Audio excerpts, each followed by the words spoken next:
All right. Good sound.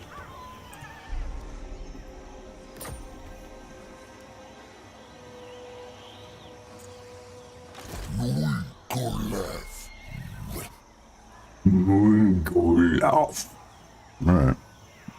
Purchase my Beastman.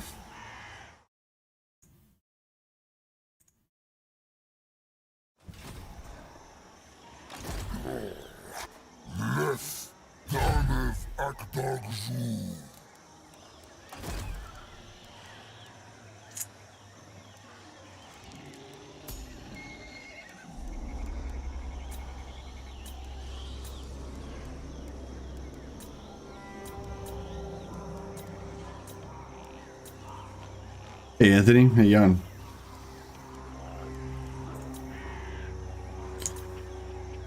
Not much, just preparing for the old end turn here. Get a bit of replenishment.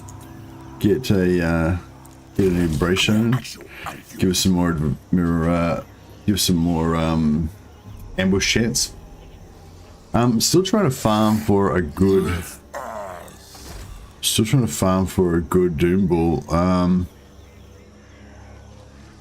Just start. Hey Robert, yeah, just load it up now. Just about to get started. Hey Adonias. Hey Anthony. I'm working a lot and missed a handful of streams. Oh, okay. Oh well, I'm glad you made it today. Nice pimp hat, by the way.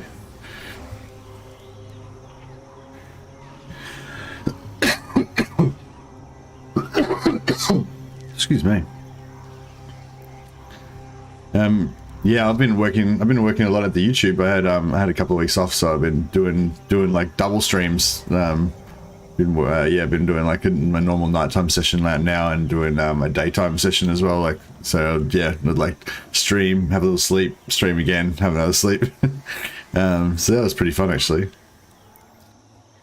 CH says, oh, is it COVID-19? I don't know what that means. What's COVID-19?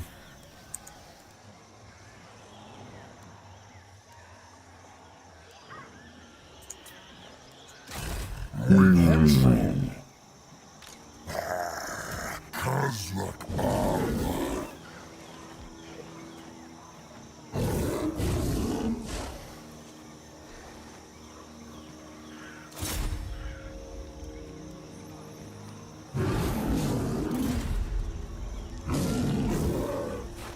Swore! Daar are you weird. Wat is your vermogen? So that you come for arm you.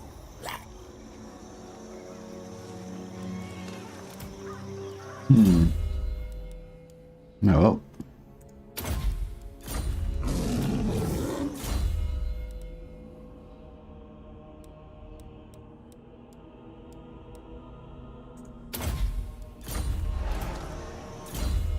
Visco spam with Khazrak. Hey Elijah. Yeah, I'd like to. I'd like to get. I don't know. I'd like to get at least a few of them. I'm pretty keen to use a lot of my dread to increase my hero cap so I can get more heroes. Particularly want to get a lot of war gores. Ambush success chance. Yeah, that's what we want. Oh yeah, now we're getting there. Yeah, cool. Now it's like 100% chance in the open. That's what we want. Well, that's we do it in the camp stance. If I'm in normal stance, oh, it's still 100%. Okay, cool. So maybe I didn't actually need that cunning hero after all. Oh, well, I've got a cunning bro shaman in there anyway. I think you meant COVID, but it was cryptic. Oh, okay.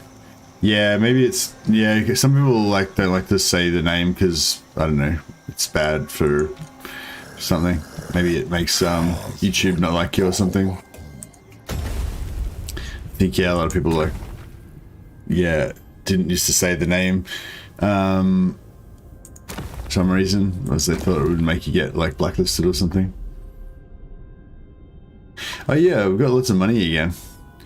Tinkering with Morgor and found him to be the cheesiest siege one-man doom stack. Stick him under the gate and his abilities would damage those around him, wipes everyone out. Hey Robert, yeah, apparently so. It's pretty cool.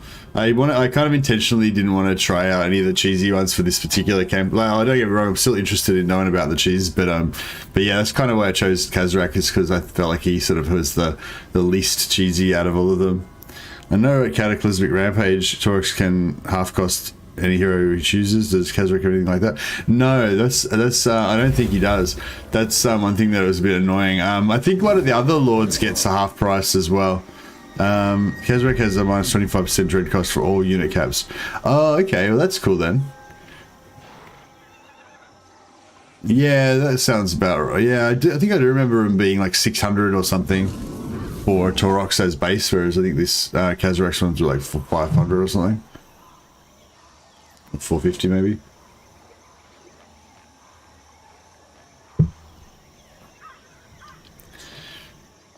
Yeah, but yes, I guess that is pretty good. But Taurox is like, yeah, Taurox is like got so many advantages. It's like not really even, you know, he's pretty overpowered. Oh, what? I managed to lose all my movement somehow from those heroes. From the heroes leaving and coming back. No, that's not good.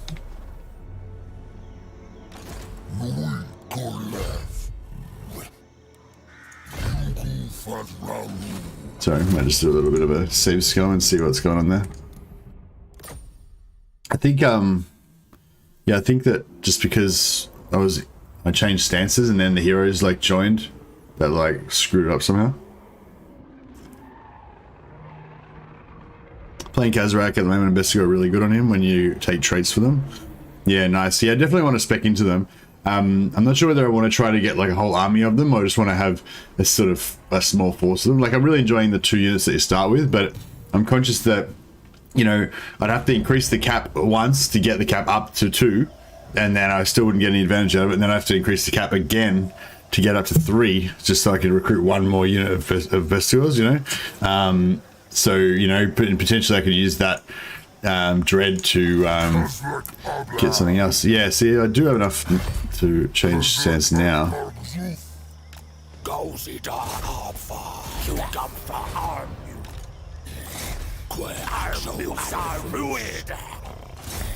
Oh yeah, I must have. That was probably.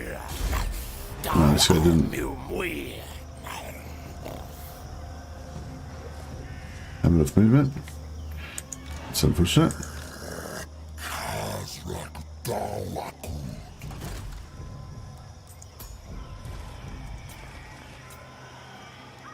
So maybe I don't really need this extra cunning, but I might just take it anyway.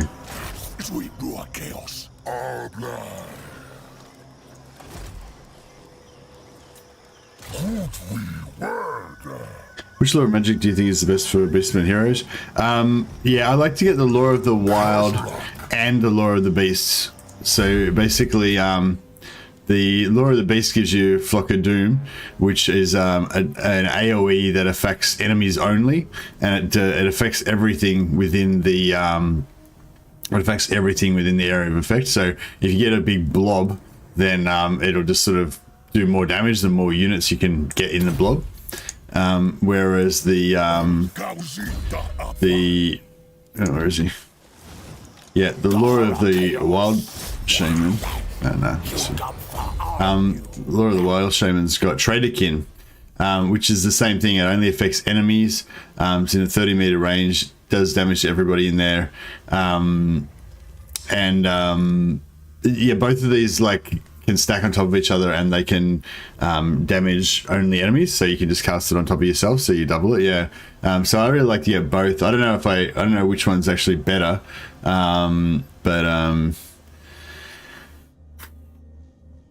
causes damage. Chance. Yeah, I don't know which one's actually better, but yeah, I just always use them both together. So yeah. And at the same time, I'll rush in with all my, like, when I want to kind of destroy a certain area or like charge all my units into it, that'll make the enemy blob up around them, and then I drop both those AoEs on top as well, and it tends to just smash everything that whatever they're fighting, you know. You have your like Doom Gorbals and stuff doing big damage, your heroes doing big damage, and then that AoE is kind of just like, you know, cleaning up the low hit point entities and stuff in between the attacks, I guess. I don't know, it just seems to work really well. I only had six Bestiae in my Beastman army, with each with a Banner of Madness complemented by Gorgons. Worked decently for me. Okay, nice. I heard the Banner of Madness only works when the enemies have low health. So yeah, so it was just like, so when they have low leadership, and sort of people in Discord were saying like that they thought it wasn't really, you know, that great, because by the time the enemy's leadership breaks, like goes below 50%, they're nearly dead anyway. So I don't know, that, yeah, I mean, that sort of made me think, oh, maybe the Banner of Madness is not so good. I think it's still pretty good, but that might be something to consider though.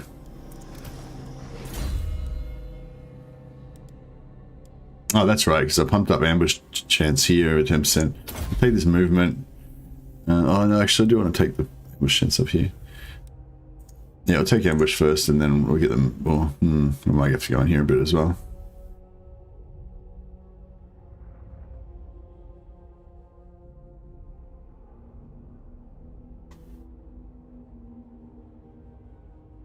Stalk for Bestigors. Yeah, that's gonna be good.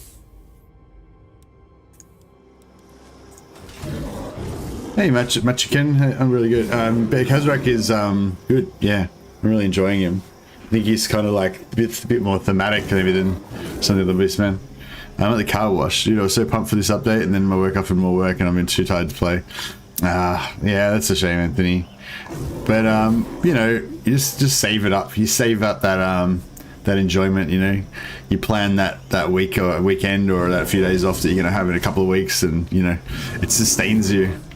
I've definitely been in that situation before, where you're at work and, you know, you can't play, but you can, you know, fantasize about your strats that you're going to do when you get it, you know. You can watch a little bit of a stream when you go to bed at night and stuff. If you're into that kind of thing, which I definitely was. Don't really get time to watch streams that much anymore though.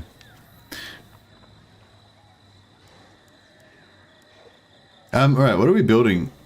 10% magic drop chance. What? Sounds pretty good. I like magic. I like magic. 7,000. I know we could start getting some more overpowered items. We could also get Shadowstone siege ability, which could be good. Or whatever. Actually, what do we want to level up? Horde growth all armies. Oh, okay. So that's gonna help our next horde. Excuse me. I don't know, anyone have a preference of what we should build next?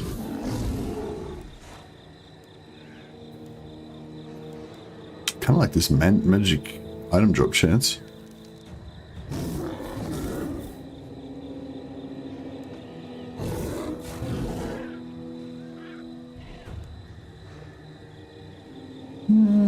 Yeah, I might go with that. I like money and items. Mainly items, because I like spamming heroes. Alright, well I think that we've got 100% ambush chance, so hopefully we're invisible right now. That's how Dread luck, yeah, cool.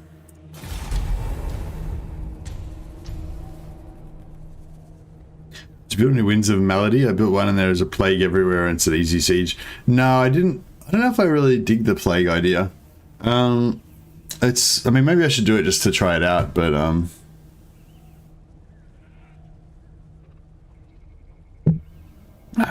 mean, sorry, I'm not saying it's not good. It probably is good. I don't know if I'm into like spreading plagues and stuff. I'm into just, you know, carnage and slaughter. Ambush, successful ambush, nice. Let's maybe we'll fight this one just so we can see the carnage. I did add a headstone that covers a lot of blood ground. Ah, nice. Evening chat, MS is mad. Finally, Beastmen have some replayability. CA have implemented these changes well. Yeah, I think they've implemented them really well. The Beastmen are really cool now. I still don't think that they'd be my favorite faction, but they're definitely fun. Like I can see myself playing a lot more Beastmen in the future. All right, got our ambush. Got to spring our ambush. I want my Bestigors to get some XP. There's nothing really worth killing here apart from the Lord.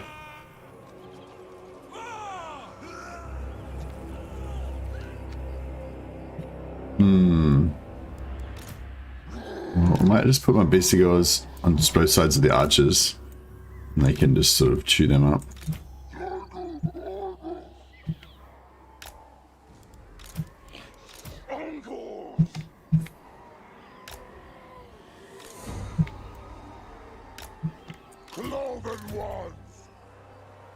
Cloven ones.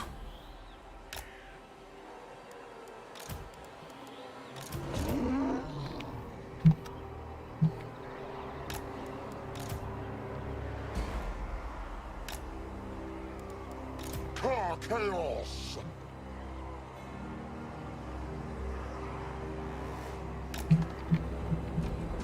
Something like that. Beastmen.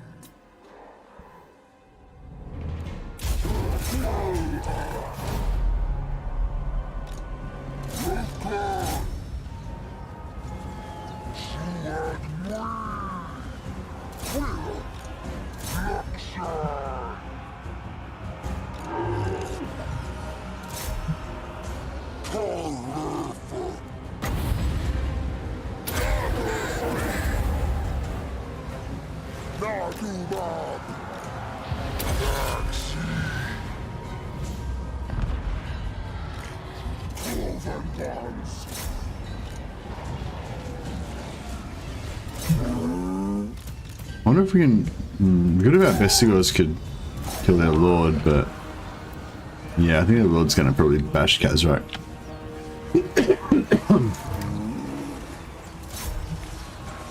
Might be hard to actually catch their lord at all. Yeah, I shouldn't have taken that other shaman out of there. I needed him to debuff their lord.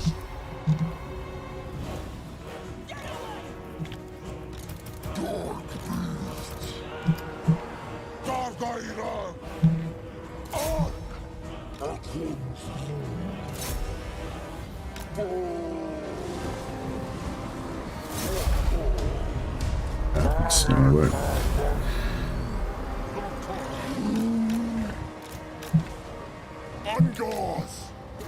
If we get the Beastman to the Bestigors to kill him, that'd be cool.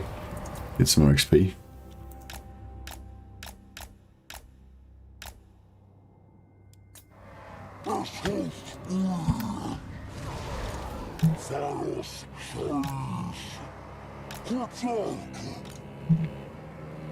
It looks like the Bestigors are going to get him.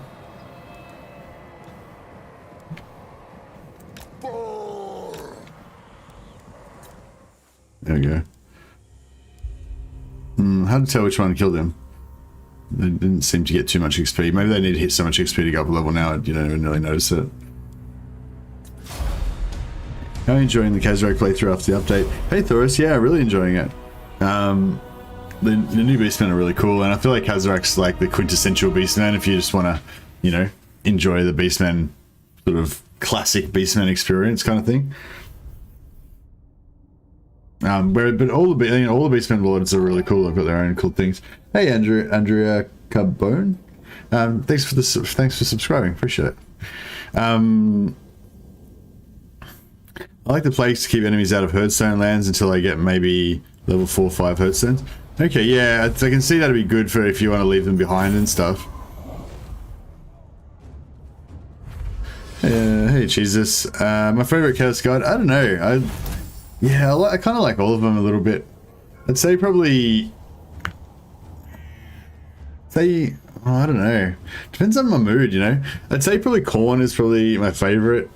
But, I don't know. I like Nurgle as well. It's kind of cool. I kind of like Tzeentch as well because I kind of like Undivided as well. And I kind of like Tzeentch because I feel like Tzeentch is the most like Undivided.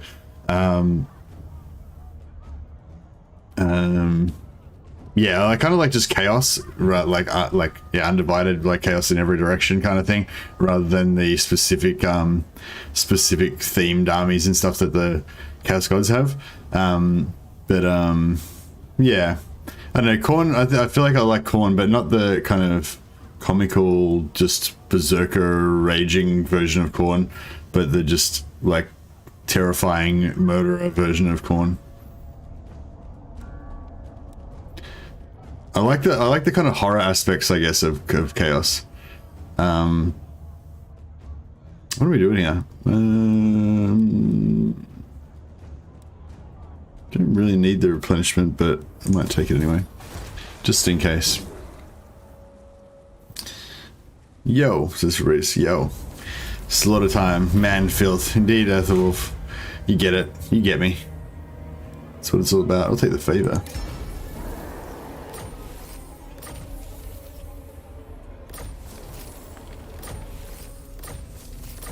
Nice. Got a few little bonuses there. Oh, these dwarfs have taken over the settlement now. Interesting.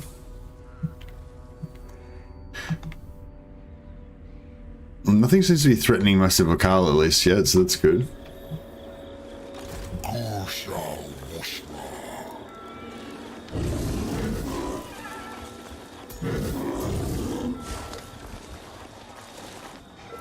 We keep getting pulled out of our ambush stance because, like, yeah, that's the bad thing about Beastman. Like, if you ambush something while you're trying to recruit and stuff, then you don't get your replenishment or build buildings.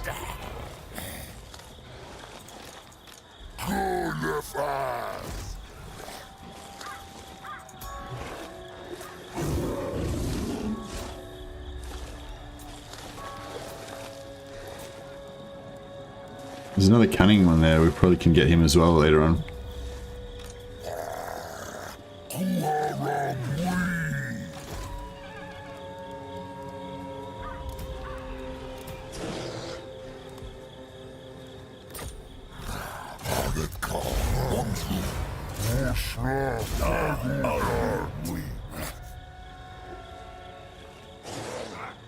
Wish they added more versions of Bestigors because there is for each Chaos God or with more weapon types. Yeah, that'd be good as well. I wonder if they'll add them when they bring out Chaos, like the Demon Chaos. If they'll add them back into Beastmen roster, the like Slangors and the Nurgle Gores, what are they called? Plague Gores, or what are they called? I can't remember what the Nurgle one's called. Khorne Gores.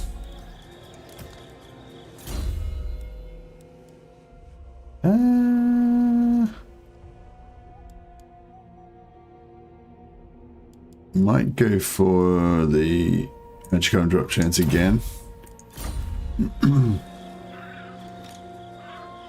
Alright, so we should have like 115% ambush chance. Yeah, sweet. So things should stop running away from us now. We should be able to just ambush everything. Shit, that didn't work.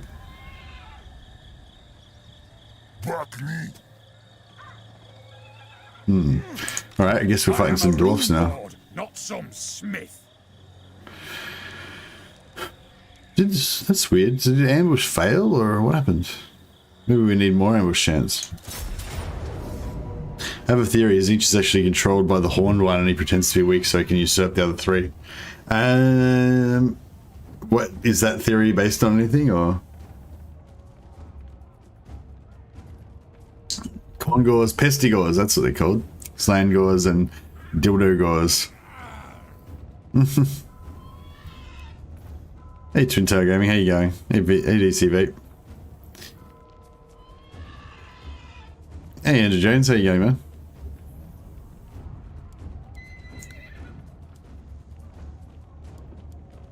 Alright, let's see if we can crack open some of these dwarf men.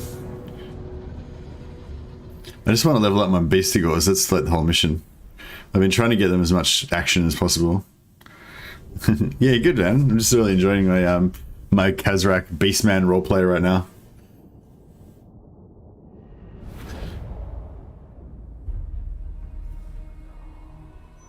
I don't think that's a good thing to base your theory on, Asta. I don't think that's very scientific. That's like when you want something to be true, so you believe it. It's not really how science works. Not that I'm an expert, but my limited understanding, that's not how it works. Khazrak.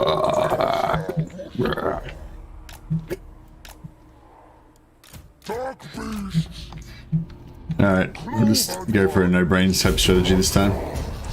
See what happens. Yeah, the chariots are quite good. It's just good having a fast unit so you can mess with their stuff. We won't worry about wasting ammo or anything. Oh, they don't have any ranged units. Even better. I actually turn off my ranged units so we can revel in the carnage and slaughter.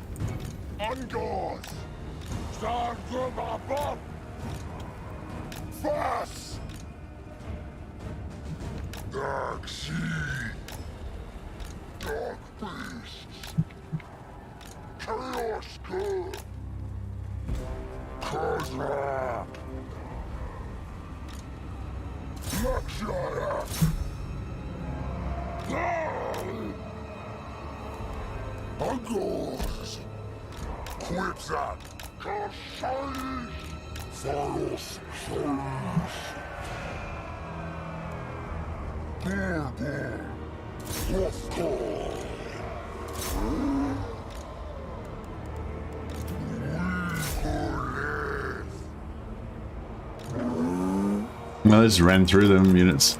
Didn't even charge them. That's pretty cool.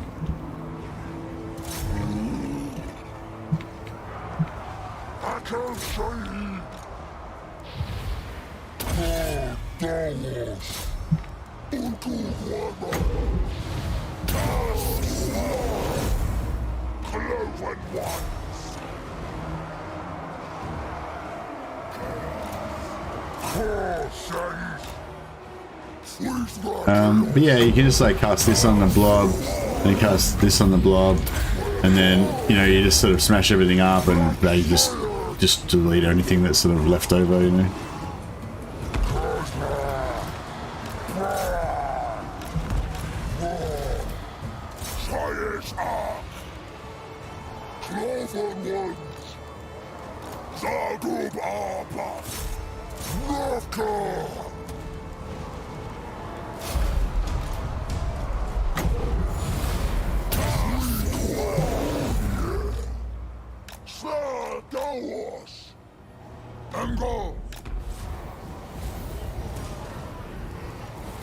See if we can just get these guys to kill this dwarf.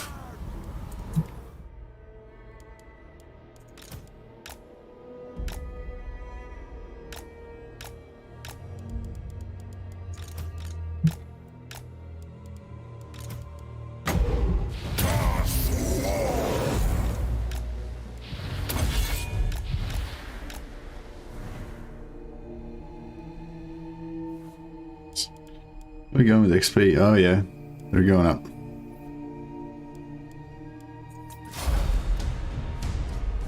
Is Overcast Flock of Doom worth it? I've never compared it with normal Flock of Malaga. Oh, I don't know. I'd never casted Overcast, so I just always cast normal Flock of Doom. But yeah, I probably should figure out which one's better. I love how I just won that battle because of Woodsman trait. Which one's Woodsman trait? Is that the +10 ambush chance? Oh, Woodsman's the being able to move through trees and shoot through trees and all that.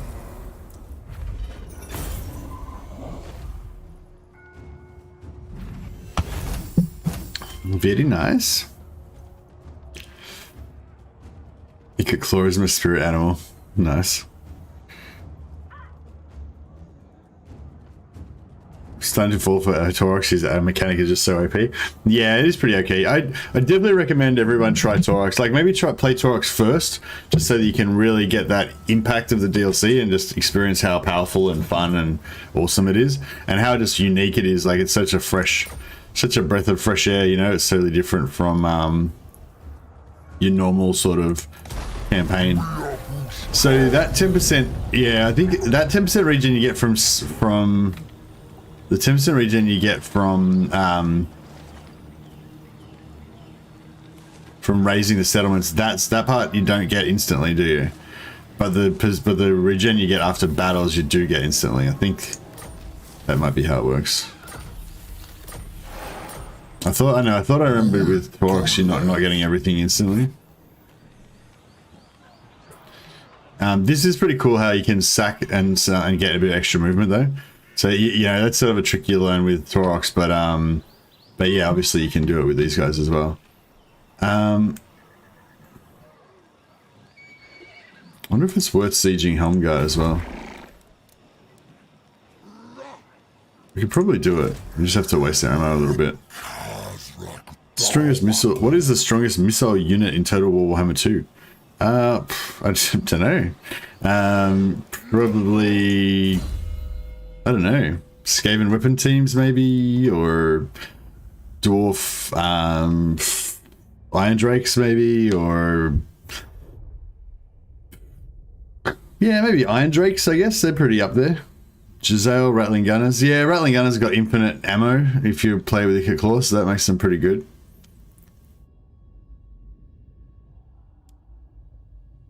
How many points do we need? 2. Might just take the extra movement range for now. Sisters of Avalon are the best archer choice.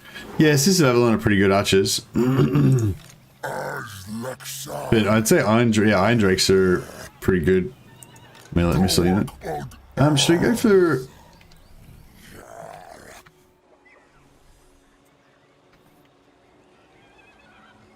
So we go for Helmgart, we'll get a bit of extra movement and we can then go back into ambush stance. However, our ambushes keep getting interrupted by battles all the time, so it might not actually help us that much. Do you take me for a child? What have they got? Pegasus Knights. Oh shit, I don't know. Maybe we don't want to deal with that. I might actually just run away because we keep not being able to regenerate.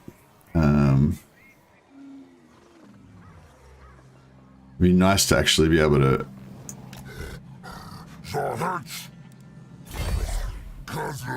Because we're trying to build all these things and we haven't been able to build anything. I don't know if I should level this up or not. I mean, it gives horde growth all armies +2. I guess that's pretty good. Yeah, Plague Claw Catapult's pretty good. What's Vile Entropy do? Oh, Vile Entropy is the anti-ammo, the ammo reduction thing, isn't it? That's pretty cool as well.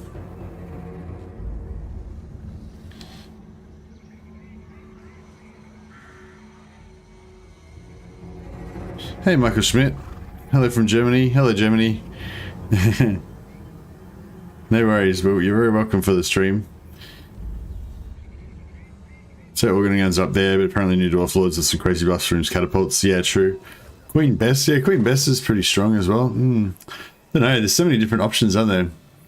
It's also like, yeah, what do you mean? Like, do you mean like direct power comparison to each other? Like, and versus what type of enemy? And, you know, do you take into account how they buff their armies and stuff? Like how they go, you know, like an artillery unit for the Beastmen, I feel like wouldn't really be that useful because of their playstyle. No, not as useful anyway. Whereas like for dwarves, artillery is really necessary, and same with Empire, like they're based around their artilleries, and same with the vampire coast, you know. Maybe, I don't know, but yeah, do you know what I mean? Like it's sort of, yeah, it's a bit of a weird question. Like There's so many different ways to judge it. I don't know if I want to buy some items. Maybe I'll just save my money. What do we got in research? Primal Fury, that's pretty good. That's going to affect everybody. Physical resistance. Oh, wait, here we go. Lords and heroes. Yeah, this is kind of good actually, because it basically gives all of our heroes and lords the ability to give +15 resistance to all of our other heroes and lords. So it basically just gives them everyone 15% physical resistance as long as they're nearby to each other, which I think they generally will be. Although that siege thing's pretty good. Oh, Jesus, so many good things right now. Yeah, we'll go for this physical resistance, so we're going to get more heroes soon.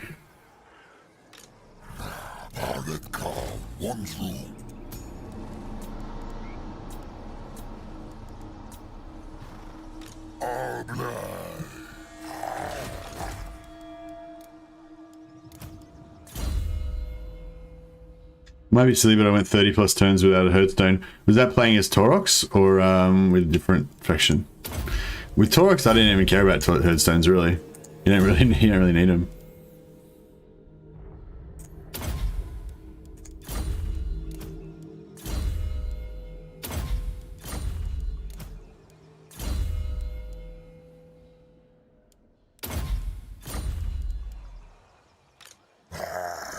Khazrak One-Eye. I don't know how to aim with artillery. Hold down Alt when you have an indicator of where the artillery shoot. Yeah, you can hold down Alt and you can actually target the ground as well, so you can aim it exactly. It's quite good for breaking infantry if you can aim towards the back of, like if your infantry are entangled with their infantry, you aim your artillery right at the back edge of their infantry, and that way it does a little bit of damage, and it also, you know, wrecks their leadership. So when they get close to breaking, the artillery will just finish them off. Alright, we've got our buildings built now. So now I think we can recruit Bestigors. Wargors, I mean. We got shit trades though. God damn it. I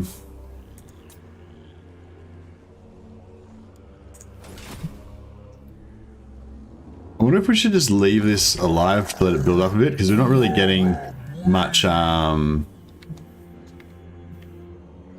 not really getting much, you know, ruination out of it, because they keep not getting a chance to actually build it yet. It's still ruined. If we let it get built, if we let it build up, we'll get 2 extra ruination.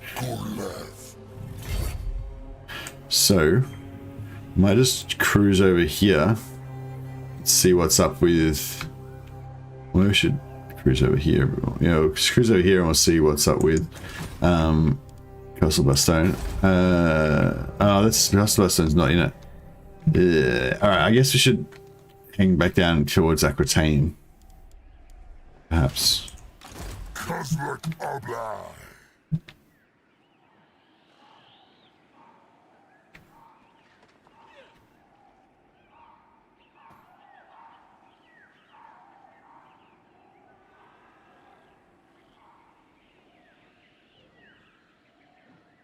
Khazrak Show. Yeah, we could maybe take Bastone. Actually, yeah, we'll go for Bastone on the way through, even though it's not part of the Blood Grounds. We could always put another Hearthstone there. We're really keen.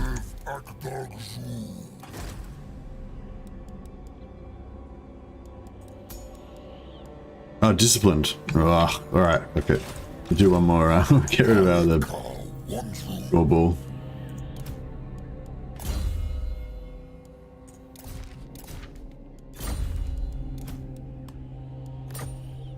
Discipline's not the best trait, but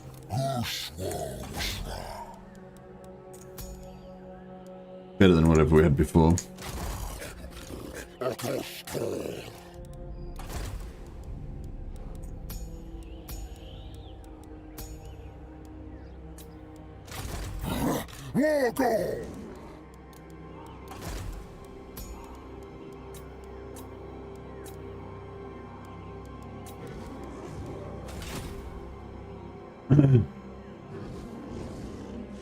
Oh, but the Lord's got some changes, yeah. Playing as Malagor. Okay. Just forgot.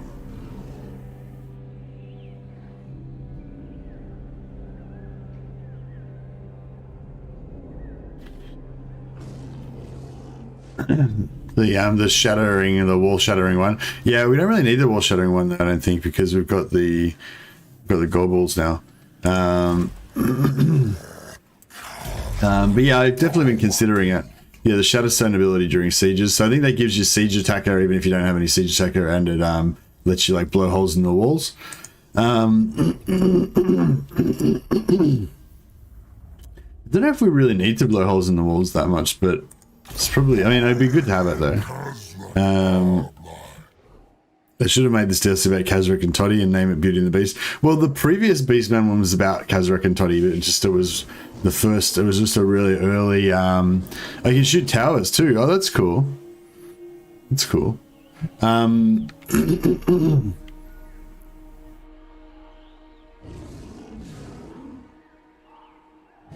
That reminds me, we might buy some more stuff. Banner of Madness. Physical resistance on my bestigos would be pretty nice. We could. I don't want to get a Blind Eye of Seeing, just to get extra Winds of Magic, and we get another get a Sagor.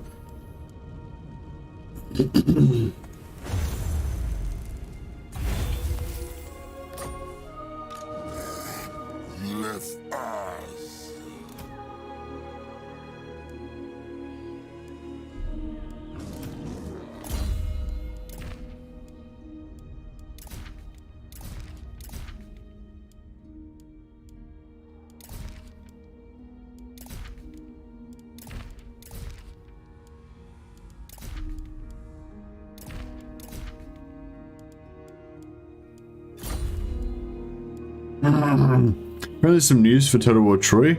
Who are they even trying to get to buy this?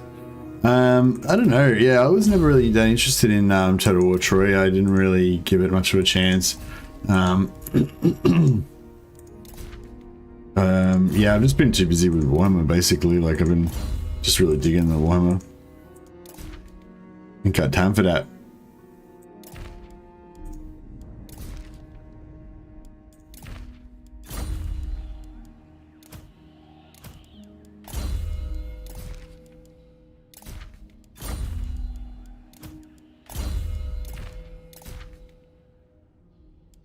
Right.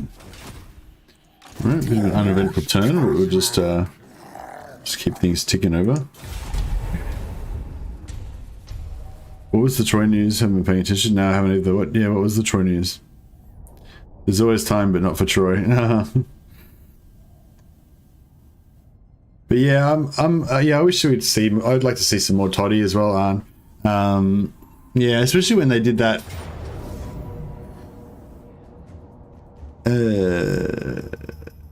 Yeah, we'll take the ambush. I was gonna. So see, every time we do this ambush, you don't get the replenishment, and it knocks you out of your ambush stance, so that other enemies can attack you and stuff like that. But yeah, all of the major factions have already gone because these guys are down the list a bit. So should be okay. The only problem with this is that it's a field battle, which means we've got to fight all this cav in the open field. It'd be a lot easier to fight them in the settlement. But and after this battle, because it knocks us out of encamp mode, we won't get replenishment anymore. So whatever damage we take, we'll still have. So it's yeah, it's kind of shit. But screw it. Let's do it anyway.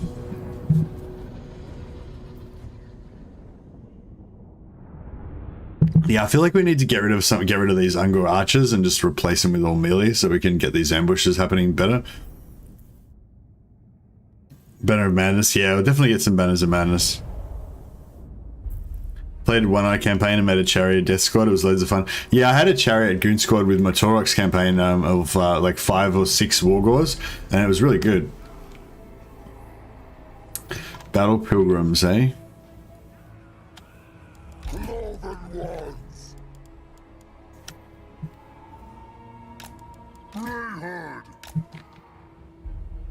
Just want to I just want to get lots of XP on my Bray herds. That's my whole mission.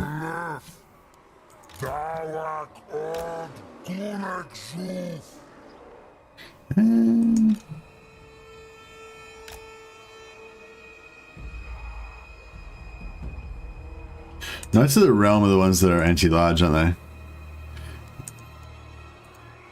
they? Yeah. They're going wrong. Car chaos.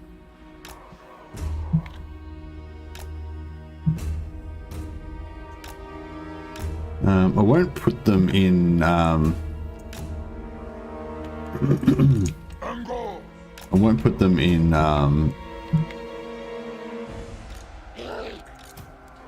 Indoors. I won't put them in skirmish mode because otherwise I think the cav will just run around all over them. And it'll be really shit. By Simon.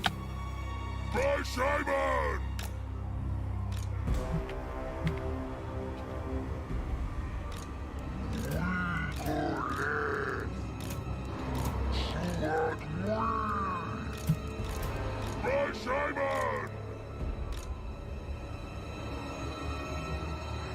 Played one. Oh yeah. Random Menace, yeah, I gotta get some of that. Funny part is the Doom rule you clicked earlier could have easily been in Troy, but they went with a dude cosplaying as a monster instead. Man, what a disappointing game. Yeah, yeah, I know what you mean. Yeah, a lot of people like said stuff like that. Like they could have just lent fully into the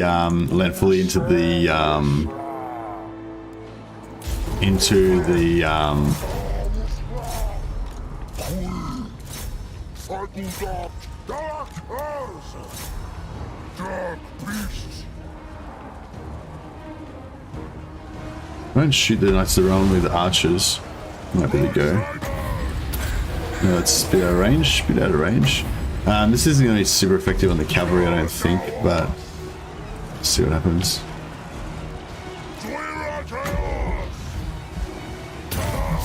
How far out of range are they? Smash. Bah. Bah. Khazrak. Bah.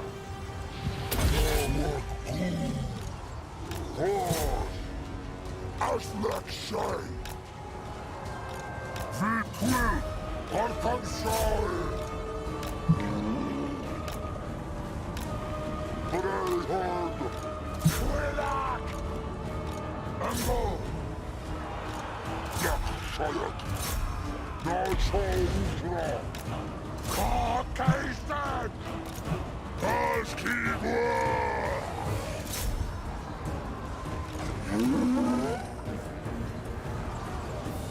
Dark Eye Rat.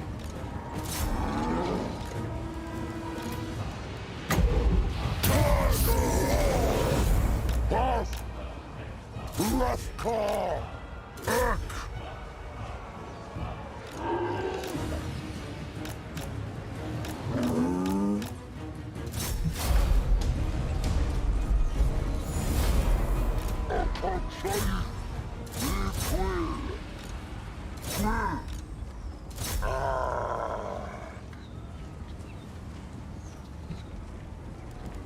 By Simon! Tagorman!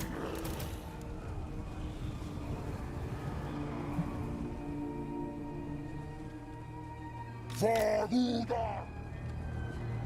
Akashak!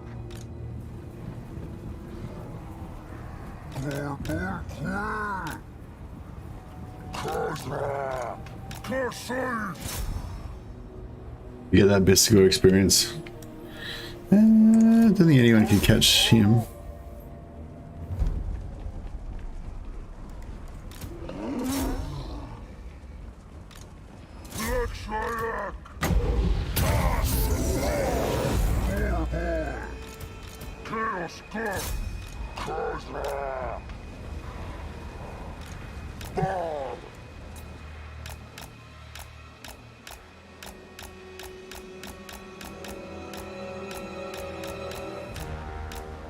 Yeah, I don't know. I think they, yeah, I think they went, I think they just won, they lost on both counts on that. Like, I think that, like, a lot of people were really wanting a historical, like a cool historical title, including myself.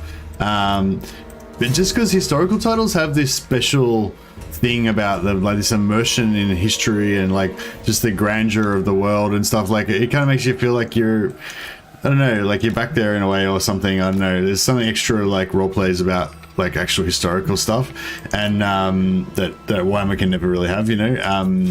And I think, you know, people are kind of missing that feeling. Like when you play, like when I used to play Medieval 2, like I kind of, you know, it would always give you these little thoughts and feelings about what it must have been like to live in medieval times, or what it must have been like to witness history unfolding, and, you know, stuff like that, you know. And I think like Troy, you know, potentially could have given you those feels, you know, like, oh, what must it have been like to have been at the Siege of Troy, or what must it have been like to be like hoplite going around the Mediterranean in boats going to war against different like island city states and stuff, you know, and all this kind of stuff. And so yeah, I think like they by putting in these weird kind of mythological units, I feel like that kind of ruined that a little bit. But then it did. But then the other sort of player fantasy of people like watching like Jason and the Argonauts and stuff like that, you know, the full fantasy version of the Greek mythology, you know, they missed out as well. So it was just like kind of, I don't know, it just didn't really work for me. Like I think a whole thing based around the gods and stuff with like Athena and everything coming to, well, they kind of did put that in, but I don't know. Like they could have gone like full roleplay campaign style with it.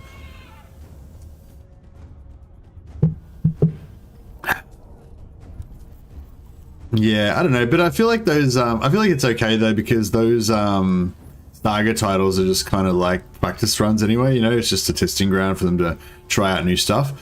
And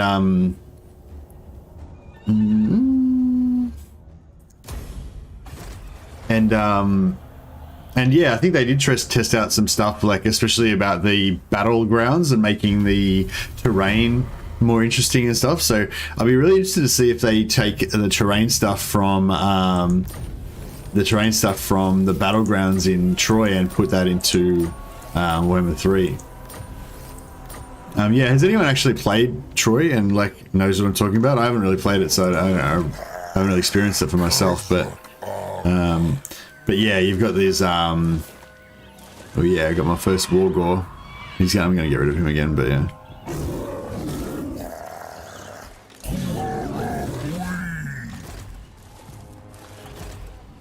Got some better Wargores. Cons Fury, nah, he's pretty shit as well. Yeah, I don't want him.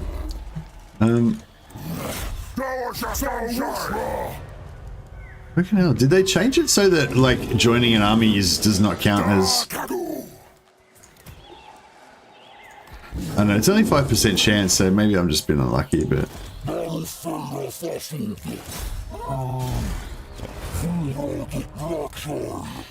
Played Troy for 45 minutes, okay. Haven't played Troy, watched some of Legends streams, didn't fancy it. It's Tuskor, yeah, Tuskor Chariot's still broken as far as I know. Haven't been any patch. Hey Jesus, yeah, ogres are pretty much now confirmed. They gave a very strong hint saying that, you know, saying that we're all hungry for information about the ogres or something like that. And with the ogres connection to the Great Moor and their kind of like eternal hunger and stuff, it was kind of like a pretty strong confirmation that it's going to be ogres. It's not actually confirmed, but yeah, I think it's pretty much confirmed, if you know what I mean.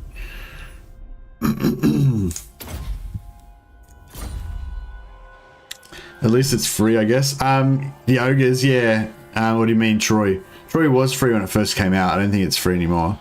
The maps are pretty nice in Troy, says Dustin. Yeah, do you know what I mean, Dustin? Like, and there's lots of the way that their units, how they've got like the light, medium, heavy infantry, and they've got like really strong shield ability from the front. So like flanking heavy infantry is super important, I think, and just the way that you can use the terrain, like whether you're fighting in shallow water or long grass or slight hills and stuff like that, all the terrain really matters a lot. I think that could be really interesting to bring in because you know, like historically, that's, you know, like when you read about old battles and stuff like that, it's always like, you know, the general, you know, the famous general used a slight ridge to hide his forces behind, or, you know, he crept up in the long grass, or he hid his army in the, you know, in the riverbed or something like that. You know, like the terrain plays a really big part. Yeah, I don't think that's accentuated much in Warhammer 2 at the moment. It is a little bit, but I feel like it was a lot more.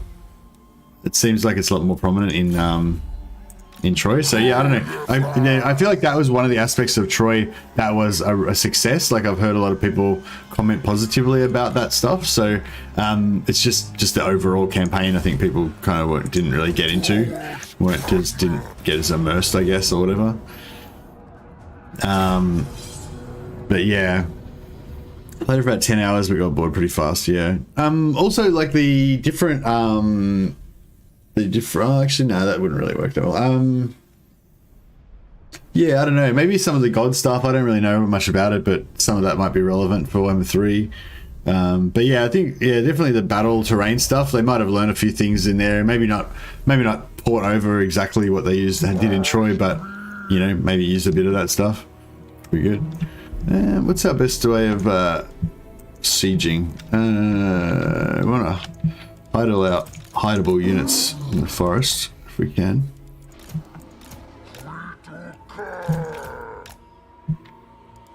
And then we can get Khazrak and these guys over here.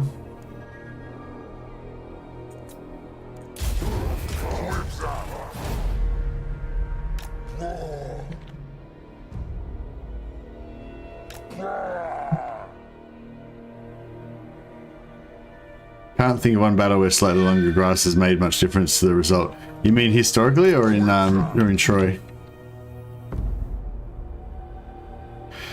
In Troy, like, yeah, I think, you know, if there's like really long grass, you can have like units like crouching in the grass and they kind of just stealth right up to enemy units and just, you know, pop out and surprise them and stuff like that. But that's the kind of thing that would make a lot more difference in a small scale battle, like a skirmish type of thing, which is essentially what we're fighting in these games. Whereas when you have those big battles like Julius Caesar and stuff with, like, you know, 10,000, 50,000, 100,000 guys involved, you know, some long grass isn't going to hide like 30,000 guys, you know. Whereas but a ridge or something, a hill or something like that is going to block line of sight more, I guess. We do have that in this game, although the maps are very small in this. It was cool. It was kind of, that was another thing that was cool about medieval and stuff. Like, the maps were really big, so you had to like march towards the enemies and stuff, and it kind of gave you more of that feeling of being in the world, like of your army actually marching across the land and stuff like that. But I mean, it was slower and stuff, but yeah, I don't know, it was kind of good in a way. Should we waste ammo or should we not really worry about it? I don't think we really need to worry about it, do we?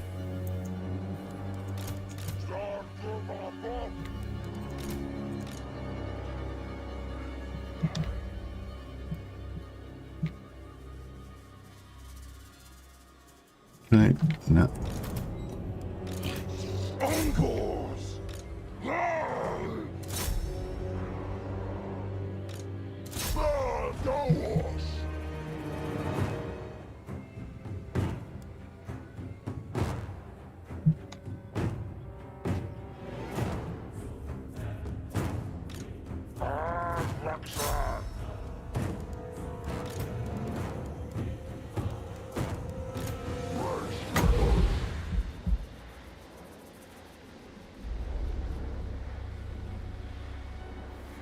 We could have seen Neferata into the party. Yeah, Neferata would be cool. I'm sure we will see Neferata at some point.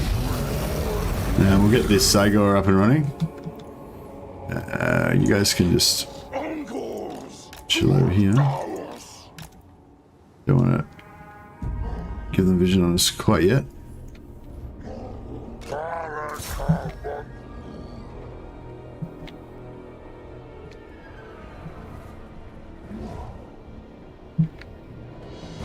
Actually, we probably could do a few more.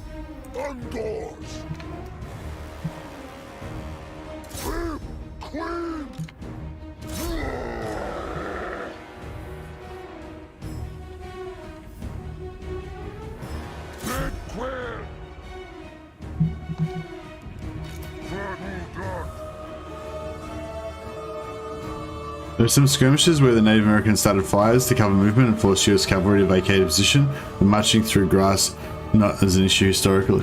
Yeah, no, it's more like a skirmish thing, you know, like if you had like a battle with like 200 guys versus 200 guys, whatever, you could send like 50 of your guys around the back to hide in the grass or something like that. It's a small, probably more of a small scale thing, you know. Hey Leo, how you going?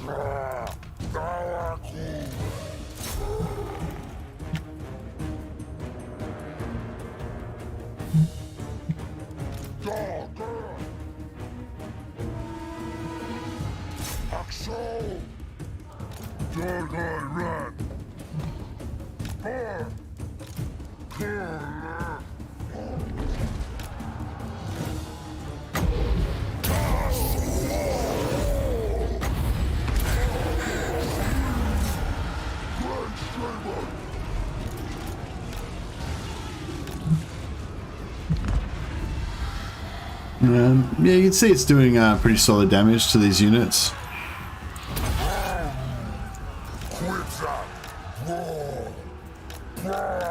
Trying to get away from that lord. I'm gonna take a bit of health damage. We do have regen, but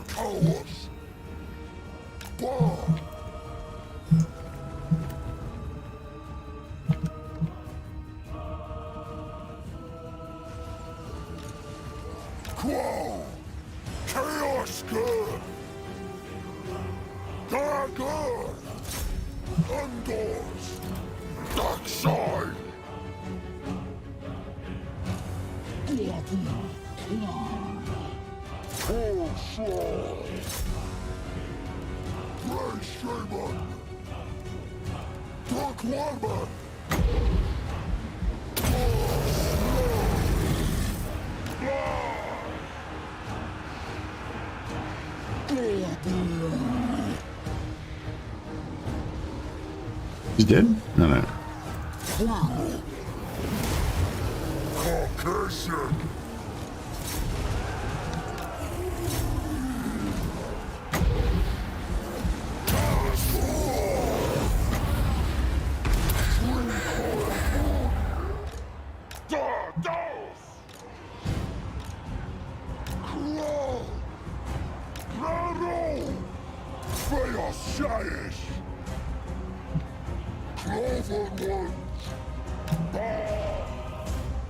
Hey Leo, pillaging spree's going well, thanks man. Very good.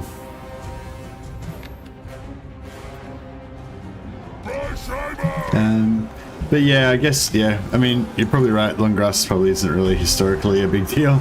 But yeah, I don't know, I feel like it, you know, maybe it could have been, you know, could have been used at some point maybe, who knows.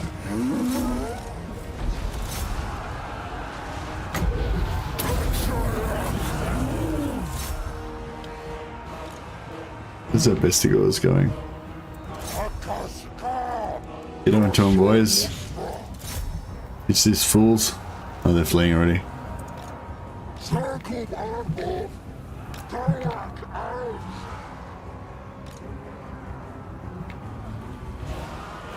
Look off!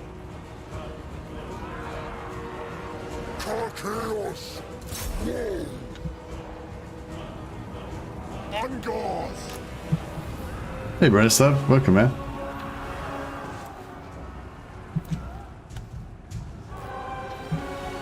Khazrak! Hey cheap boy.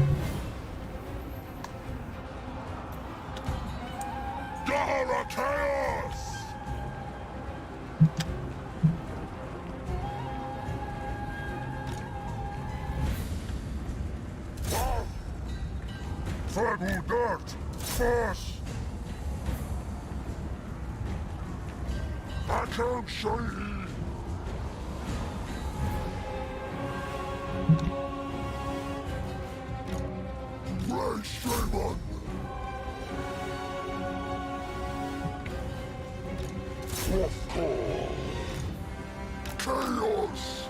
Taurox! Chaos!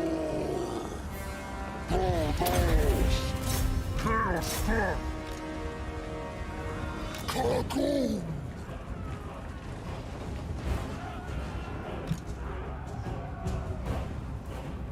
I need to fight them with my Vestigors.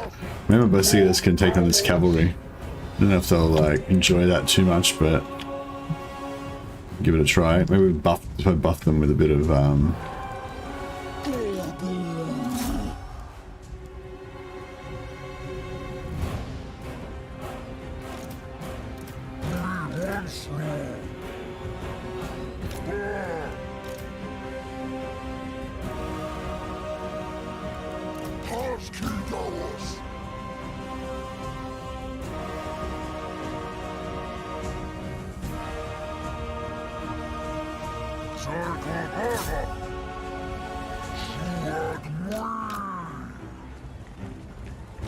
get all my units to buff these Vestigors to see if they can take on some Grail Knights. Might be rough. I wish you a great play. I'm going into the tub now. I'm a master chef. A lot of work. Listen to Rito Michael again. See you later, Michael.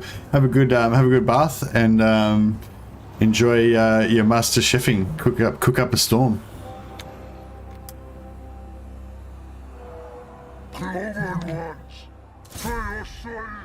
All right, let's see if we can do this.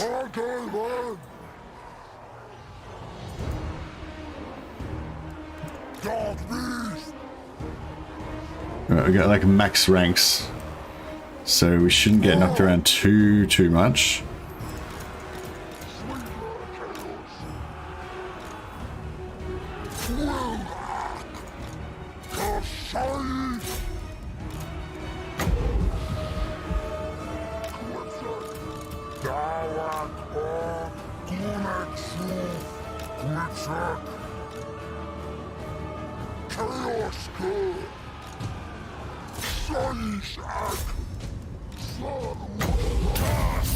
Oh man, we were too far away.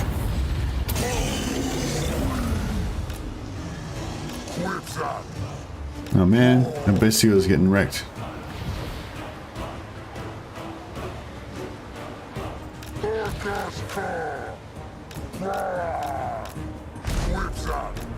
Stop being stuck. Shit, this shit. I don't think it got. Oh no, I got him. That's right. Oh, what else we got? Oh, okay, let's chuck him more. Put more debuffs on him.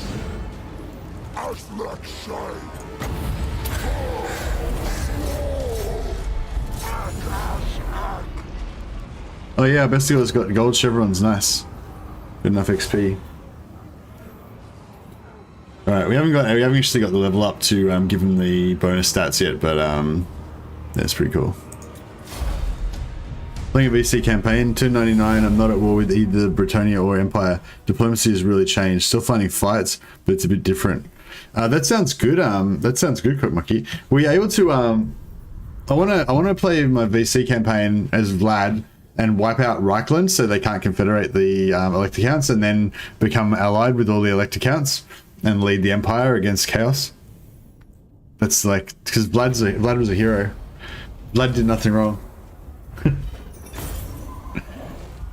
That's my version.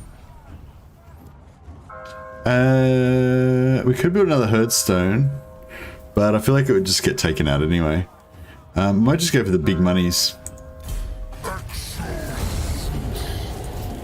Baston's done. All right. Later, Baston. Oh yeah. Chaos symbol burned to the ground. I like that.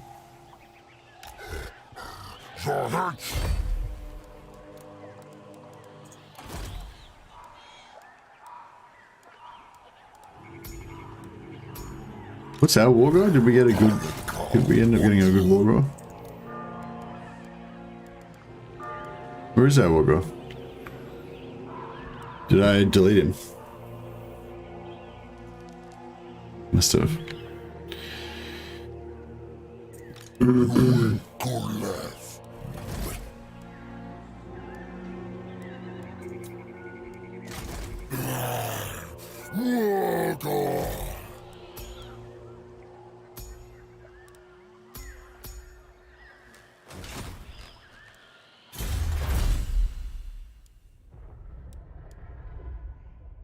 Missile resistance during sieges would be good.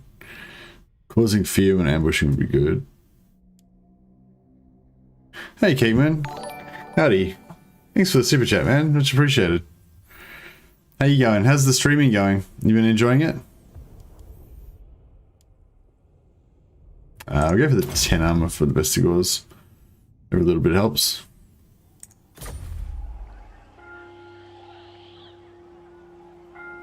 You have to get all out for right click and make peace to the counts. I've done it the other way around. Hit the counts and left for right click alone. Well, yeah, my plan is to become the emperor of the empire, obviously. So yeah, it kind of requires me to take out Reichland, otherwise they'll just sort of absorb everything. All right, maybe we'll go for some Banners of Madness, get our Bestigors even more pumped up. It's Bestigor time. It's all about the Bestigors. And can we get any more heroes? We can get more Wargors. All right, let's do that.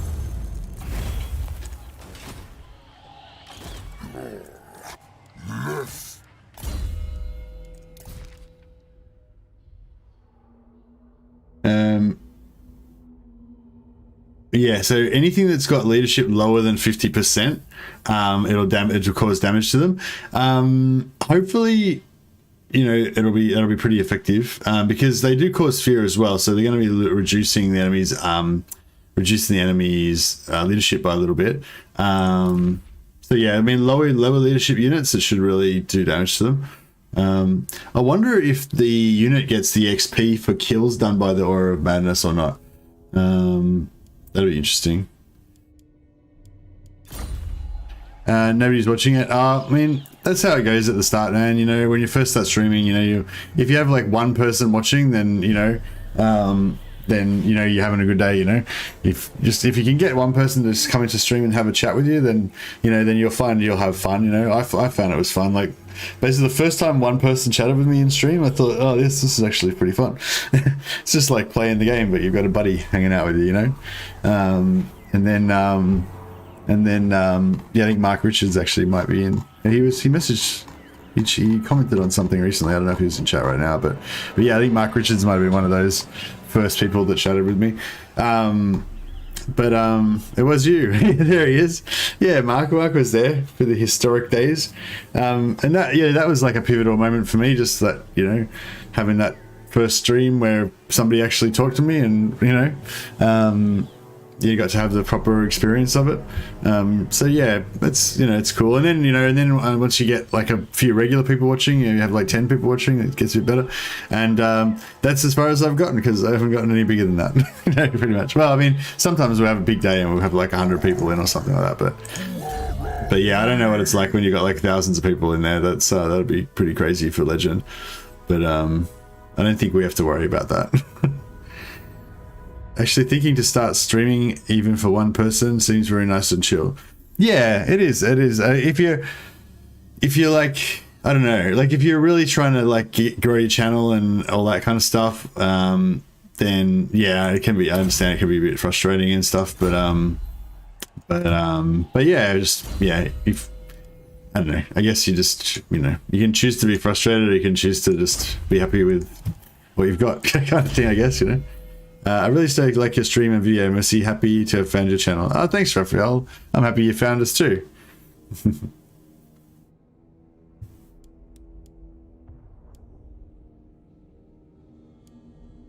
But yeah, if you want to stream Warhammer stuff, then yeah, it's a pretty nice community. You know, I think other YouTubers will be pretty supportive and stuff like that, especially if you're good. It is kind of there seem to be a lot more streamers in the Warhammer space now than there were before, so maybe it's a bit more saturated, but you know, there's always room for one more. I don't know, I'm not really going to use anything else except for Flock of Doom, so none of this stuff really matters.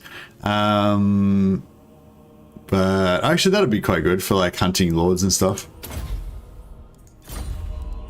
That's the only thing I really use them to do is like Flock of Doom and I use Devolve to like slow down enemies so that I can hunt them down easier.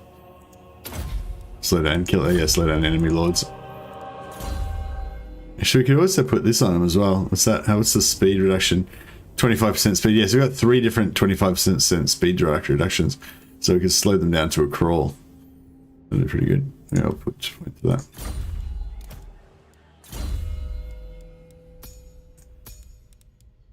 Yeah, we'll level this guy up. Flying Spy. Ooh, okay. Cool.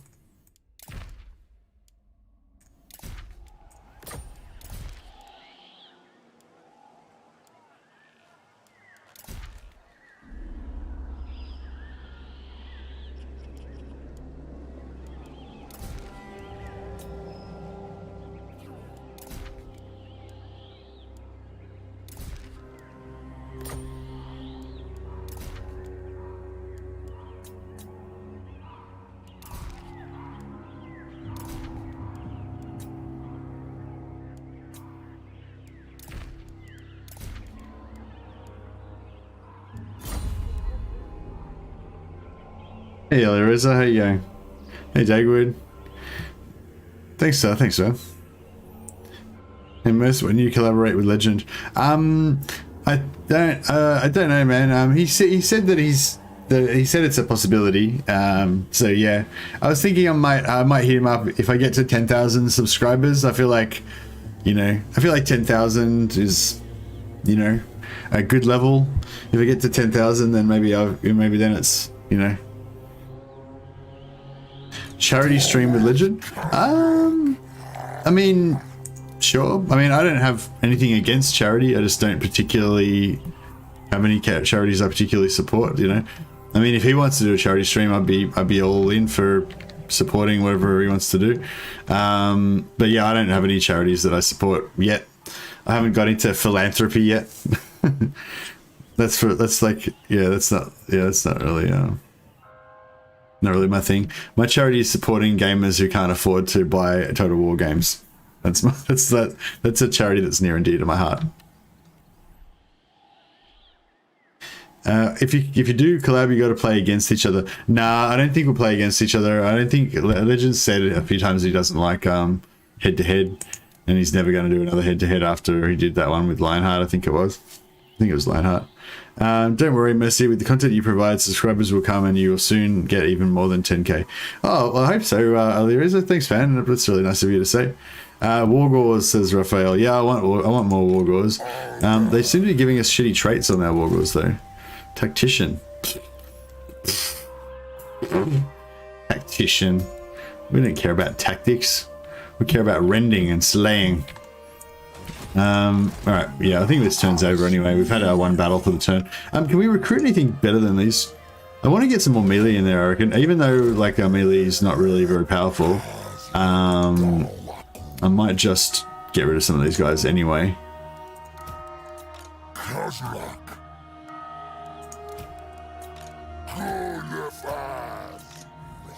Strategist or cunning was really the best.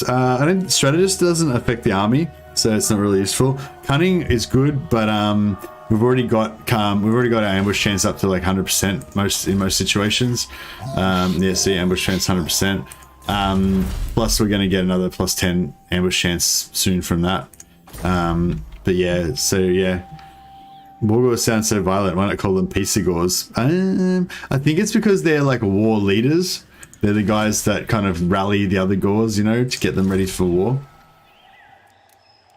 Yeah, so we could take these Blackhorn's Ravagers. They've got shields and Stalk. And they've got this as well, whatever that does. Lead Eye of Vigor. What do these guys do? Poison attacks. Shielded.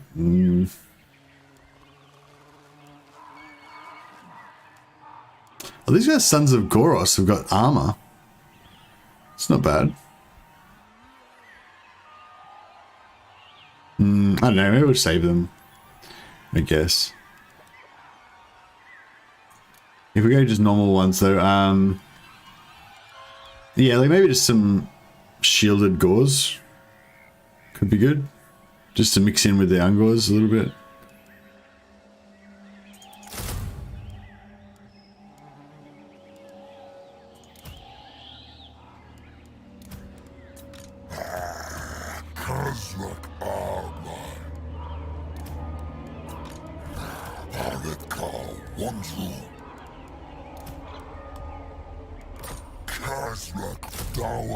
Just for flavor, really. Mostly have a tip for you. Always keep 2 heroes active in the recruitment pool. Never recruit heroes to the last one available. Then at least 2 of them active until the next. Mercy, I have a tip to you. Always keep 2 heroes active in the recruitment pool. Never recruit heroes to the last available one. Let at least 2 of them active until the next one. Yeah, if you're trying to farm them, then that's better because it gives you less options for them to come up. I don't know. I'm just really keen to get a Wargore in there as soon as possible. And also I'm trying to farm this other trait. See, like when you join an army, you're supposed to have a 5% chance of getting Huskar. But I don't know, I've been doing this like all campaign now, and we don't seem to be getting a Huskar. It's only 5% chance, so it is quite possible that we just have been unlucky, but I don't know, maybe they changed it and they got rid of it or something, I don't know.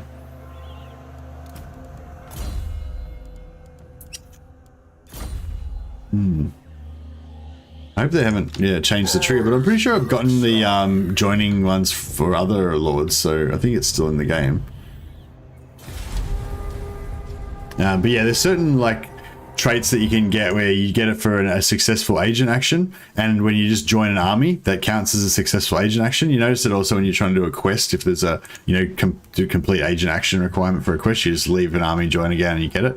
But yeah, there's most factions have a ancillary or a follower that you can get from doing that, and the one for the Beastmen is plus 5% movement. So it's not like a huge thing, but it's it's 5% movement. I would like to get it. But yeah, no, they don't seem to want to give it to us. Castle Bastone is not in our zone, whereas Aquitaine is. So I might hit Aquitaine.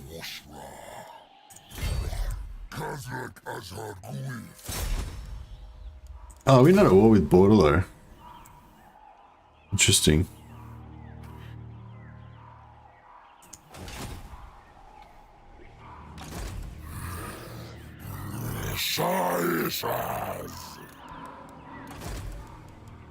Yeah, see, if I leave, so I don't want either of these traits, right? So what Kickman was saying was just, yeah, don't, oh, sorry, Elreza was saying was just don't recruit these guys, and then the new one will definitely not be tactician or strong. So I've already locked those out. So I've got more chance of getting Noble's Faust Stink or Disciplined or something else that I actually want, or Cunning, which is good trait.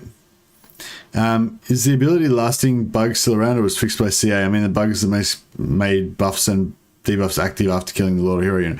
Oh, I don't know. At all. Yes, Steak says he thinks it got fixed. Okay, I would have thought that would have not been one that they would have that would have been one they wouldn't have really bothered with, because it didn't really happen that much. But I suppose it did sort of happen a lot, didn't it? You don't really necessarily notice it all the time. Hey Mercy, a destroyed Model Empires map on Legendary in 42 turns. Can you do it faster? Yeah, I can do it faster with Taurox. I've got a Taurox game at the moment with the Endless Rampage on turn 34, so I could just keep going until I wipe out the whole map, and then it'll be turn 34. But I could probably do it earlier. One of the guys in Discord's got the Endless Rampage going on like turn 4, so I guess he's going to wipe out the whole map in 4 turns. All right, so yeah, so we won't hire him. Do I want to keep this one? I don't think we do.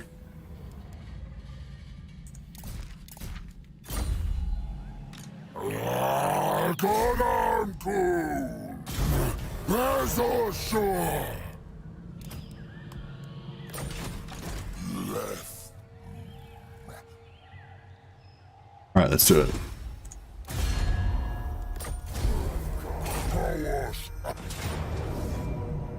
Okay, we'll put our Banner of Madness onto our favorite Bestigor Warherd.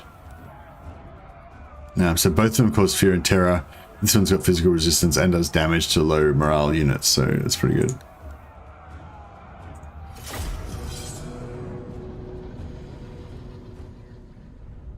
Hey, Etherwolf.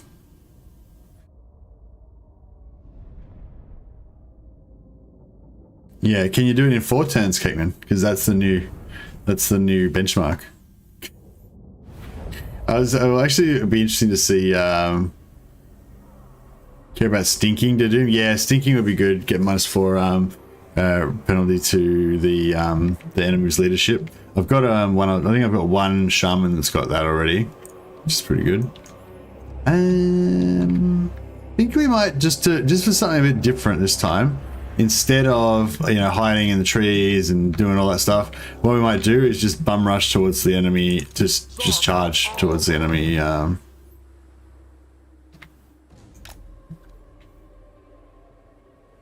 Just charge, as they say. If in doubt, just charge.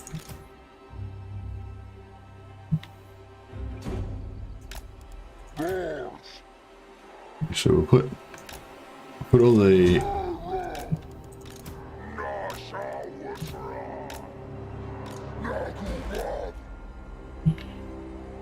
expensive stuff a little bit back further, and then we'll put the lords and heroes up front.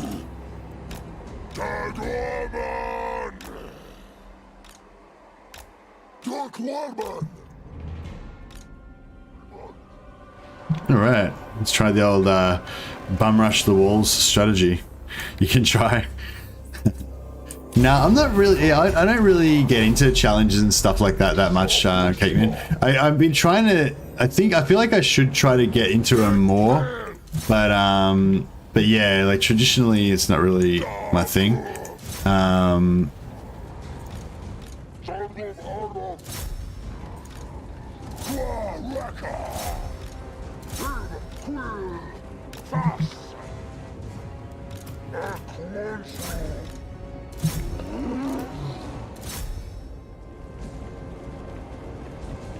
For me as a veteran beastman, Nurglesfell Stink was never a priority in trade farming. I always went for unsated bloodthirst and went full cow. What's unsated bloodthirst? Does that give you bonuses to Minotaur damage?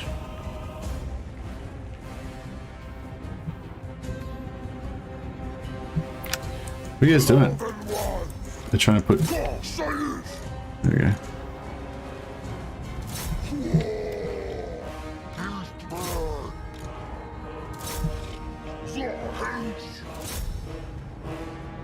You know you can take cities without even fighting the enemy if you hide properly? Yeah.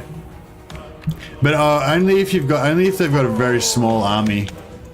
Cakeman. Like you can do it like on turn 3 with Skarsnik, because the Khazrak garrison's small enough that you can just have them all over on one side. But yeah, so I'll show you now what the go with this is. So we'll drop this guy in here. We'll pop this bad boy down. Put this bad boy down. Getting a bit further at Khazrak.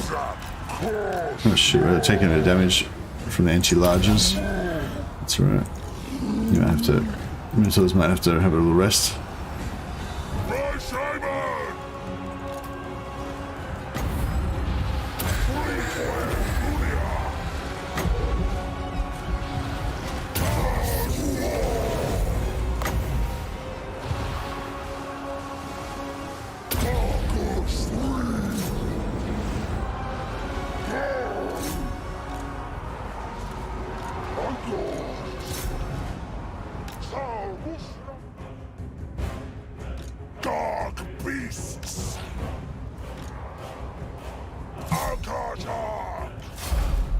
No. What is it? Have finished killing everyone yet? Beastmen were rampaging. It's just like they look terrifying, though, don't they? Just rampaging.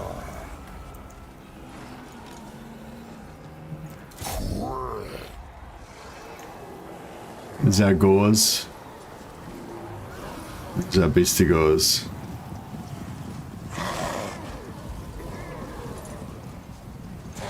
They're pretty Pretty big and scary. Did they nerf tusk scores? No, not yet.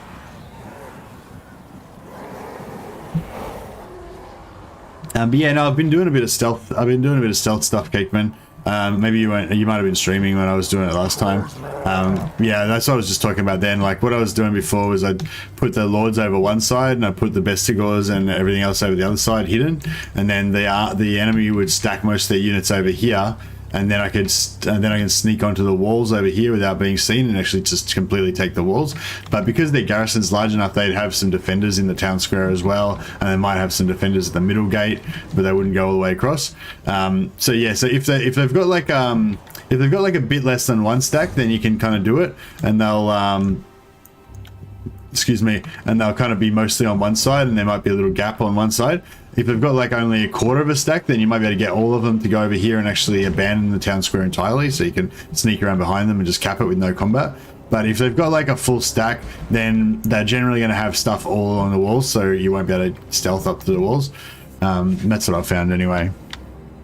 If you want to go for full cow, first get unsated bloodthirst, and second have beast magic. That's essential for minotaurs. Oh, nice. Yeah, no, I don't want to go full cow. I want to go full Beastman. This is like a Beastman playthrough, so I want to get some bestigors, Beastmen on chariots. Yeah, Beastmen and Beastmen on chariots. That's pretty much what I want to get, and not like maybe not too much chariot action as well. I don't know. I suppose the wargors and chariots would be pretty cool. I might skip tuskgors and just go straight for razorgors, because that way, you know, we don't get the like overpowered tuskgors. So maybe we get a bit more of a like realistic view of what they're like. Did you get the Shadowstone ability that goes to RB Siege stuff? No, I didn't. I've already got Siege Attacker from my Gorbel heroes, so I don't really. It's not really as urgent anymore.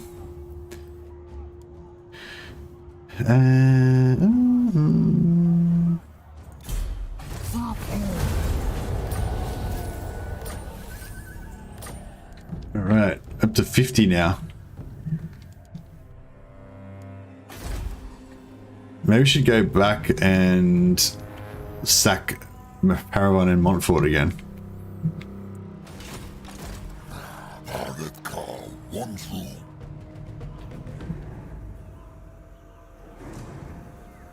Mia push cargo.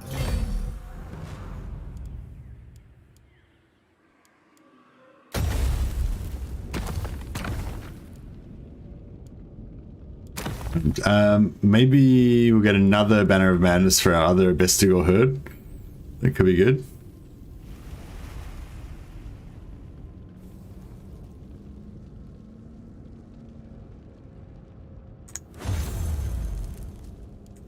I will get the Shadowstone ability eventually, because I think it'll still be handy.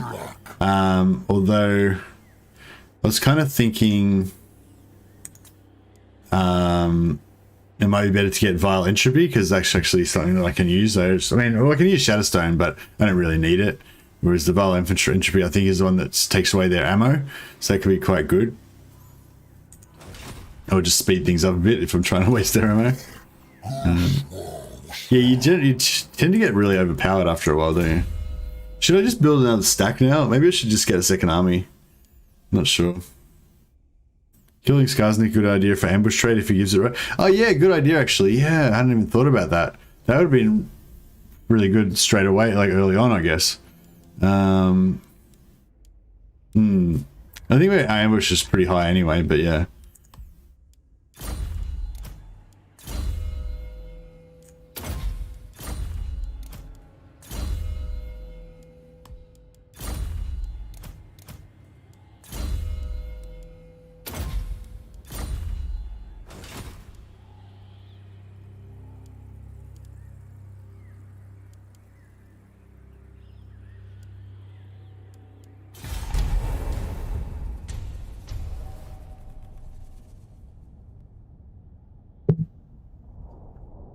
Wonder if I should, yeah, I wonder what I should do with this blood ground. Should I let's like keep this blood ground going? No, I have to cash it in at some point, because I need to get all these again to get the second army.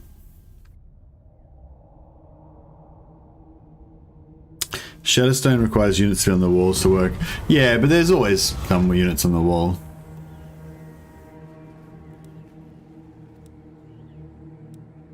I don't know, just go for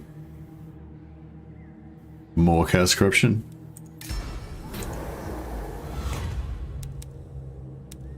I feel like the movement. Oh, we don't get the movement.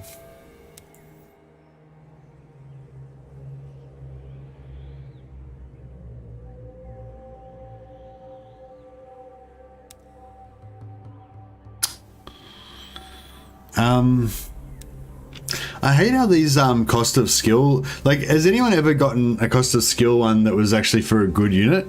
Like, I feel like they're always for units that I don't care about. Like the Razorgore chariots, I guess, but I probably won't even use it. Or maybe I'll make it, maybe I could use it for my second army. Yeah, that could be good actually. Maybe the second army can be like a full mobile Razorgore chariot army. Managed to take city with large army in there. I noticed that if you hide all your units before battle starts, enemies just stack their forces on both sides and leave the middle open. Oh, okay.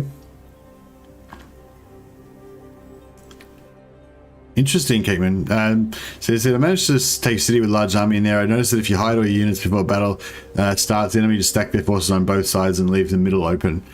I'd be interested to see if you're testing that on a few more settlements and see if it happens the same way every time, Cakeman, and if it's different depending on how many units they've got and what type of units they've got and stuff like that.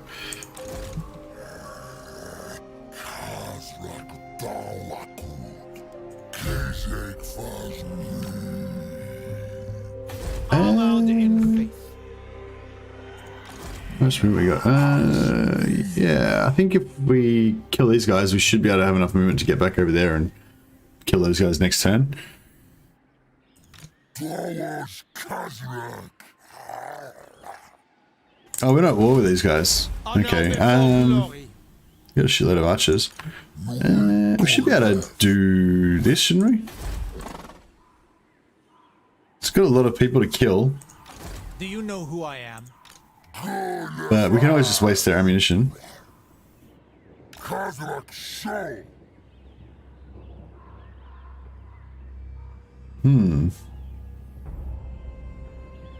I got cost reduction for giants and chaos spawn.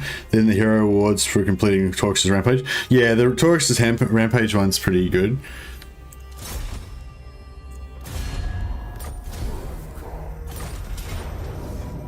All right, I feel like we've gotten enough. We've gotten enough ruination from this particular area. Yeah, I probably should just do the herdstone ritual and get the hell out of here, I think, before we lose our herdstone.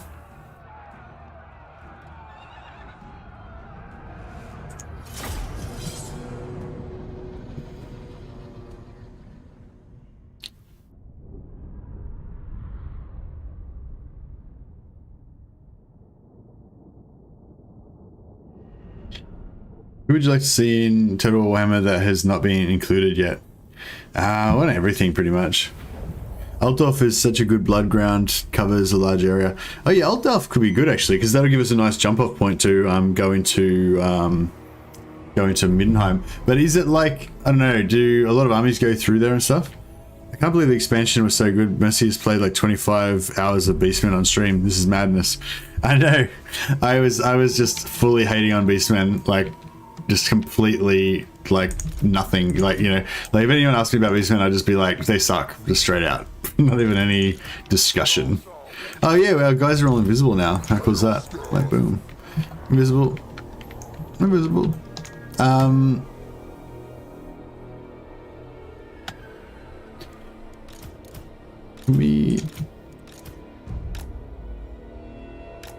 I suppose we can hide in here anyway.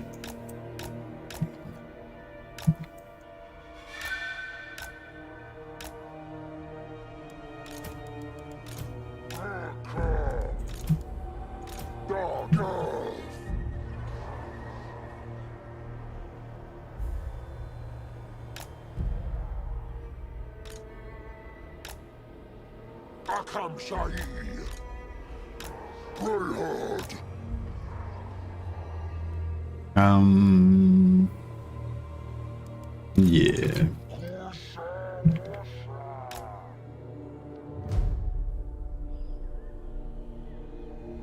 Beastmen were hard to play even when Nurgles fail stink trait farming. Way more fun now. Yeah, they're way more fun now.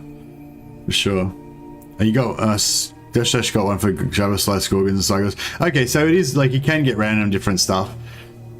So like I could potentially get one for Bestigors kind of thing. That's the main thing I'm annoyed about. Like I want Bestigors, but I can't really afford to get them. All right. I did want to do some ammo wasting. I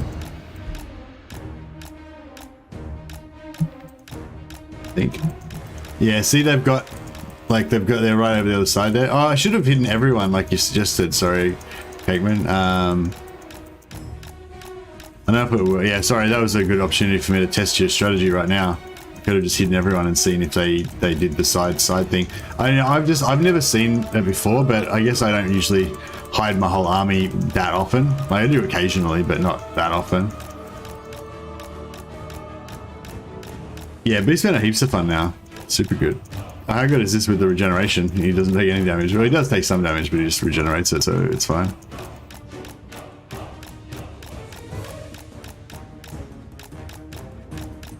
How are you enjoying the Beastman, Andrew Jones?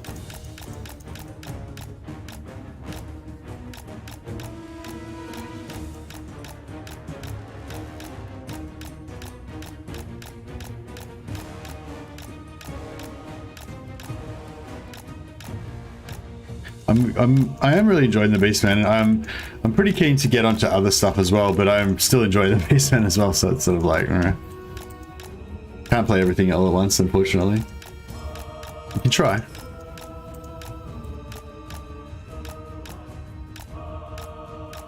Basically all I've played since last week, save one Taurox campaign. Loving Malagor. No, nice. Yeah, I wouldn't mind trying to play Malagor as well, but I'll probably I'll probably mix it up. I want to explore the Oxyotl mechanics, but I just don't really want to play Lizardmen. It's like, like I feel like Oxyotl will be the most fun out of all the Lizardmen, but I'm still like not that excited about it. I don't know, maybe I should probably force myself to, like, for science.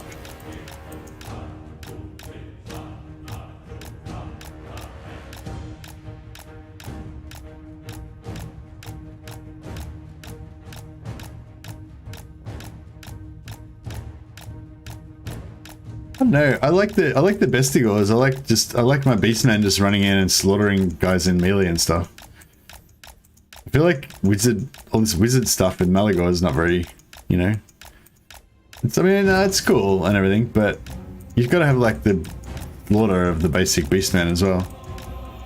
Even Minotaurs, I feel like Minotaurs should be more rare, you know. Like I feel like a Minotaur herd is kind of like more of a rare thing.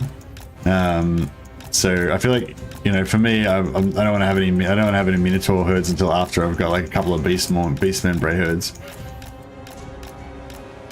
War herds, I mean, or whatever they're called. Also notice it works on settlements with gates in the middle. It just doesn't work against lizards because they're predatory sensors. Okay.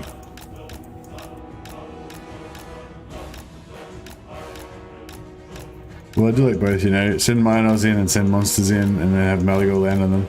Oh, they're like the Minotaurs are fun. Don't get me wrong. Just for the roleplay factor, I guess. I just like the idea of your Beastmen actually taking part in the campaign, like the actual Beastmen themselves. Is AT? Is Khazrak a decent lord? Yeah, Khazrak is a decent lord.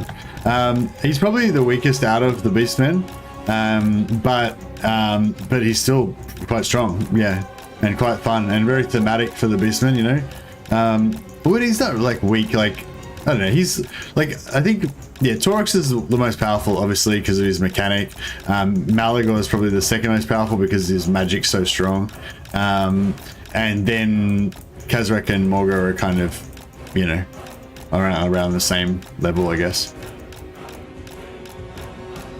Are you going to get the other legendary lords this campaign or just stick with one army?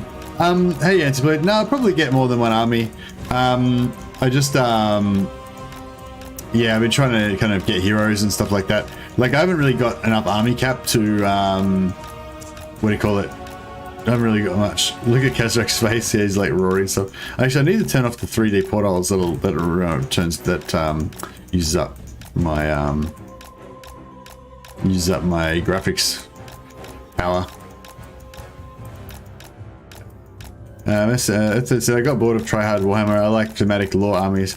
Yeah, I don't know. I go for a bit of both, I guess. I do want a bit of effectiveness, but yeah, I definitely try to weave in a bit of like role plays or thematic stuff when I can. Just makes it more fun, I feel like. Look at all these archers here that we can't get to waste their ammo.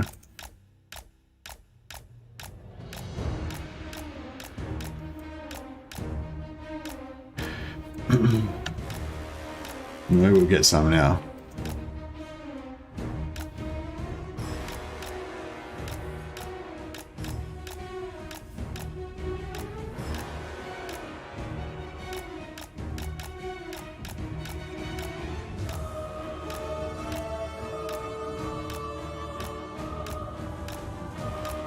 Your Khazrak is like constantly roaring. I really want to get rid of that.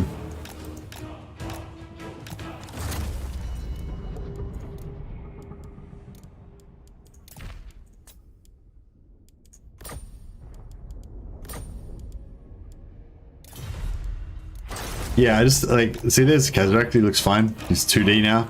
But yeah, it's just because I just hate the idea of that like 3D portal using up my computer's resources for like no reason. I'd just rather have like better frame rates and stuff, you know?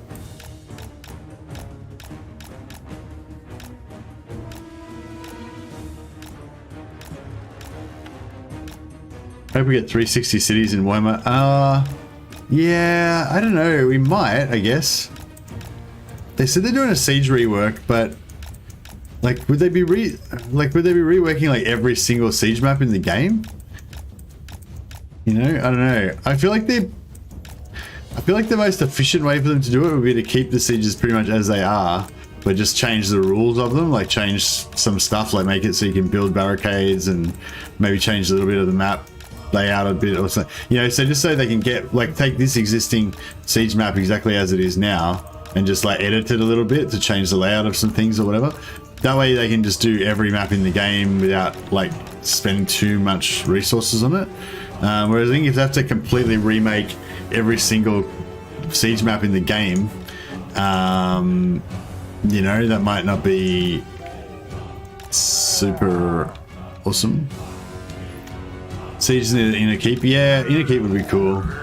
But especially if you get to tier 5, like I feel like a tier 5 settlement, maybe not, yeah, maybe only tier 5, so you don't come across it very often. But if you get like a tier 5 settlement and you have like level 3 walls and stuff, then you get like this epic siege that's like got 5 layers to it and stuff like that, you know. That'd be cool, I think.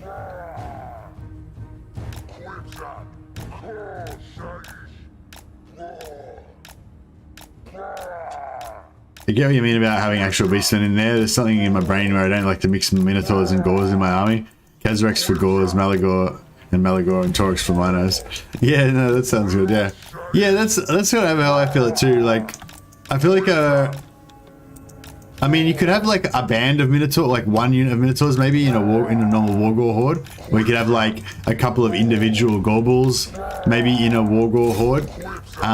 In a normal beastman herd, but like, you know, you wouldn't have like one like a wargore leading a whole army of minotaurs. It just sort of seems weird to me. Whereas if you had a minotaur champion leading the warband, then you would naturally assume they would have more, that his personal bodyguard of minotaurs at least. Although they might have quite a lot of beastmen as well.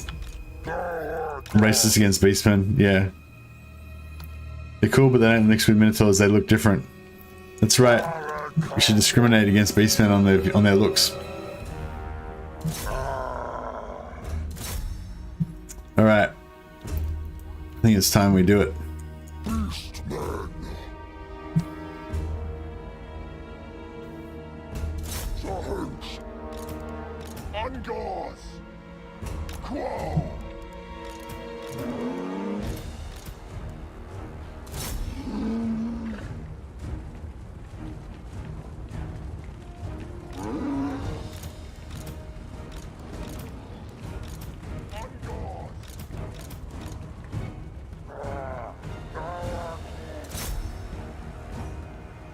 To be honest, Minotaurs are like heavy shock, and there should be few of them like in the lore.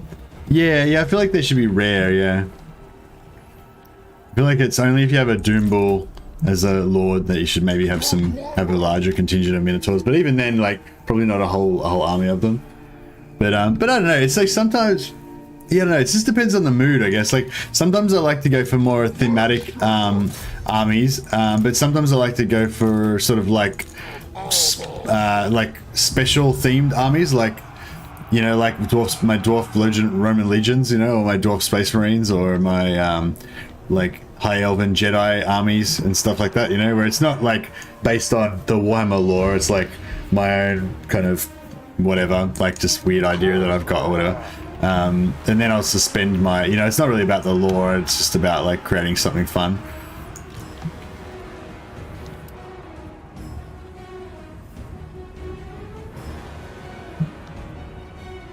Oh, the archers are coming. Beastman!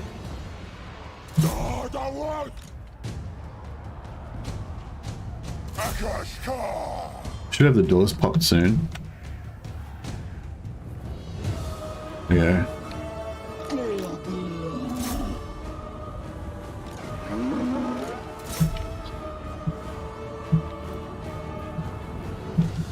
Yeah, we don't have any archers dealing with this yet.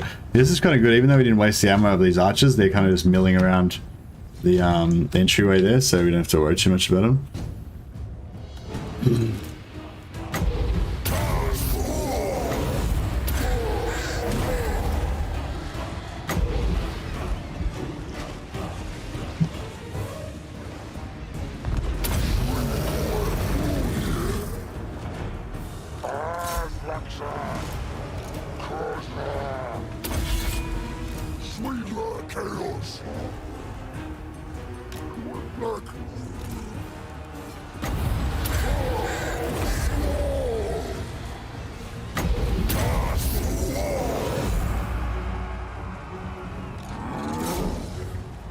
Okay, we've got some archers to deal with now.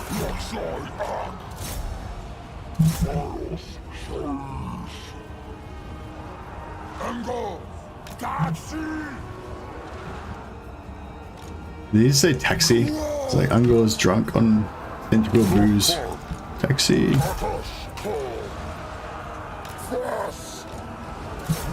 feel like this assault into the center of towns might be a bit ill-fated here, but let's see how we go. Khazrak's just soloing this side.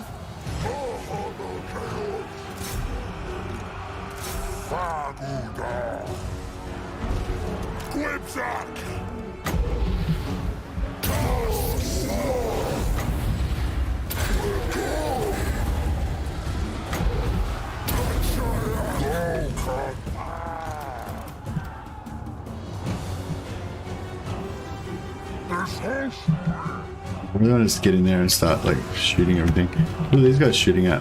Oh, shooting at these guys. Shit. Get my chariot fucked up. Get out of there.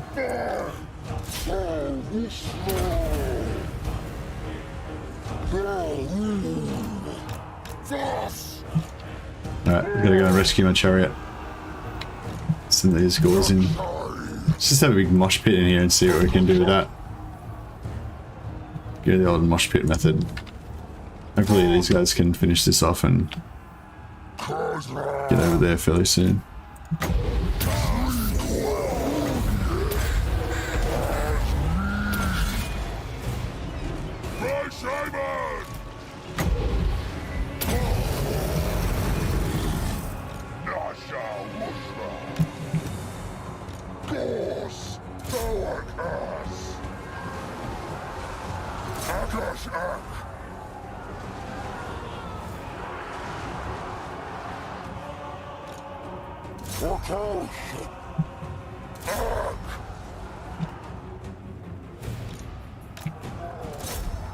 Oh, my gobble's getting screwed up.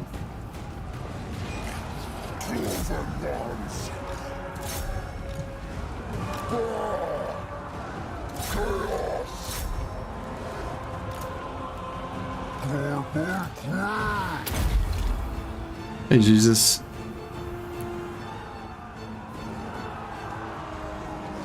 You discriminate against beastmen based on their horns. The dirty Ungor are only good to serve and fodder. Indeed. Apparently there's even a lower ones than Ungors. There's the Brays that are apparently the no horns. The Ungors are the ones with the stubby little unimpressive horns, and the Brays are the ones with no horns at all that are, you know, just filth basically. They deserve to live. Oh, that was pretty fun.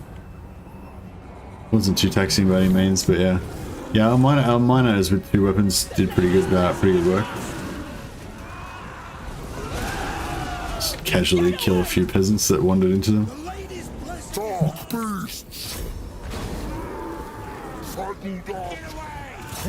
think they're kind of surrounded, so they don't know what to do.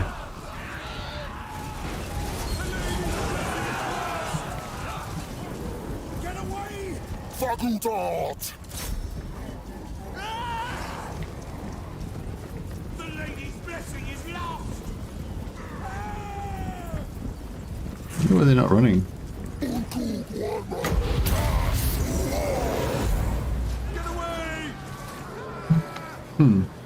Pretty cool. Have Khazrak with his doom stack, super fun to play. Oh, nice. That's what I want to do. What do you think if all factions had unit caps? When you get more armies, the Minotaurs are more rare to spread around. Yeah, that's true.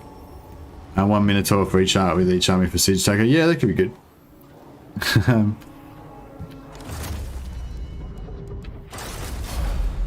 I don't know if I don't think I like the idea of hard unit caps. Khazrak has glorious horns. Yeah, he does. He's not an Ungor. He's a full Ungor. Yeah, I don't think I like the idea of unit caps for all races. I think that I would like it if they had some sort of a thing that discouraged completely elite armies, especially in the early game or the mid game. You know, like at the moment, the way that the supply lines is, it's just set up to discourage having more than one army. That I think that's, I don't know, I think that is kind of good in a way. Like it promotes a certain type of playstyle that's more simple, which I guess kind of keeps things moving a bit quicker, and you've only got like one army to focus on, but yeah, it definitely feels a bit dumbed down compared to other games, because you don't have that complexity of having like multiple armies. And yeah, so have we got the plus 50% movement at the moment? No, we don't, do we? I wonder if I should increase my Razorgore chariots and Tuskor chariots while I've got this going. Well, the chariots are pretty good.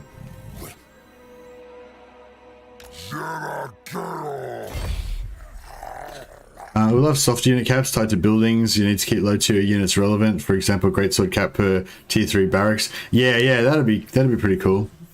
Nice as a toggleable option. Yeah, toggleable would be good. But no, actually, no. So this thing, if they have more stuff like that have toggleable, it means that there's more balancing they need to do. So, like at the moment, they've been really smarter about it in a few ways. I reckon. Like the way that they do the free LC is really good from a marketing perspective, I think, because every time a new DLC comes out, they do a free LC update, which creates a massive interest in the game again. You know, like if they just brought out DLC and you didn't get anything for the game unless you bought the DLC, then it wouldn't be anywhere near as effective, I don't think, because there'd only be a very small segment of the community that would go out and buy the DLC straight away. And the rest of the people that weren't sure whether they wanted to spend the money on the DLC, it kind of reinforces a bit of a negative feeling. It's like, oh, I'm a bit burnt out on Warhammer. I don't know if I want to spend the money on the DLC. And then because you didn't buy the DLC, it's like, oh, I'm definitely not going to play it now because I don't have the DLC. So, you know, and then that kind of makes you not want to get it more. It's like it kind of feeds into itself. Whereas the way that it is now, it's like every time a DLC comes out, there's heaps of free content that's really amazing. And all the DLC stuff gets introduced for free for you to fight against it as well. So even if you don't buy the DLC, every time a DLC comes out, it comes back, basically everyone who likes Warhammer boots it up again, checks out the new DLC, you know, the internet becomes alive with comments and posts and everything about it, you know. So it's just like amazingly good marketing strategy by doing the free DLC every time that they do the DLC. But I forgot what I was even fucking talking about now. But yeah, oh yeah, sorry. And from a production point of view as well, it works because they don't need to have multiple versions of the game balanced. You know, like if not having the DLC meant that you didn't have half the factions in the game, then the game would be a lot shitter for the people who didn't have the DLC, obviously. And also you'd have to rebalance everything based around that. So it'd be just a nightmare for development as well. So I think the way they do it now is just, you know, it's super awesome in both ways, basically. Razorgore Chariots didn't get Vanguard deployment for me with Khazrak. Seems like a broken trait. Seems to apply to Tuskor Chariot instead. Oh no. That sucks. Having a knight unit stuck in a small Bretonnian defense army while defending is a good reason on why we need units that can toggle. Oh yeah, being able to toggle onto foot unmounted, you mean? That'd be pretty cool. Chariots get Vanguard deployment. So yeah, so sorry, to bring it back to the original point. So that's why I was saying, like, I don't think they should have too much toggleable stuff in the game, because then that splits. That means they have to start like balancing two different things. Like, it's already bad enough that they have to balance legendary, you know, normal, very hard, and easy, and they have to balance the different battle difficulties, and they have to balance the different unit sizes. You know what I mean? And, you know, if they had the DLCs not be available to everybody, like in game, then they have to balance different map compositions, you know, and then if they had toggleable stuff, that's more, you know. So yeah, I think that's a bad idea from that point of view, but yeah, I do like the idea of having soft caps based on, you know, how many regiments you have or whatever. Maybe, like, I don't know, like they tried to do something, they tried to experiment with that in Thrones of Britannia, like having the like replenishment rates, I think, based on how available units were or something. I'm not too sure how they did it exactly, but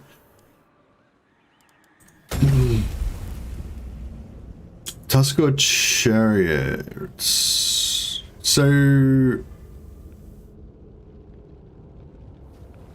I have to be able to build the building before I can get them, before I can increase it. Shit. Well, what about why? Oh no, I'm not funny.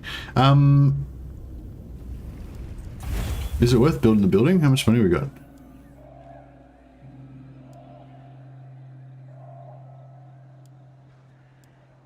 It costs 12,000 gold and 2 turns. I mean, sure, why not?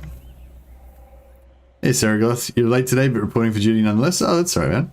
Save your trade for better units instead, or heroes. Yeah, I mean, I definitely would. Yeah, I definitely would do that normally, but yeah, maybe I won't worry about it. We'll just go for Wargores. Just get more Wargores and put them on chariots so they can be like the masters of the horde, you know, overseeing everything from their chariots. I kind of already did that with Taurox, but you know, it works, so stick with what you know. Alright, we've got discipline. Discipline's good enough. Oh, another discipline, nice. Cunning would be good. Alright, we're finally getting some Wargore action happening. Wargore, that's what you are. You're a Wargore. Vent spell, Amber Spear. Actually might be good on him if he eventually gets a chariot, because he can zoom around faster on people.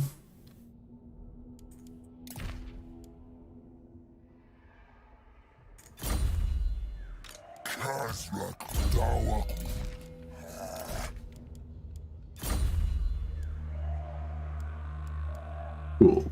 We're good. There's no better unit, so we can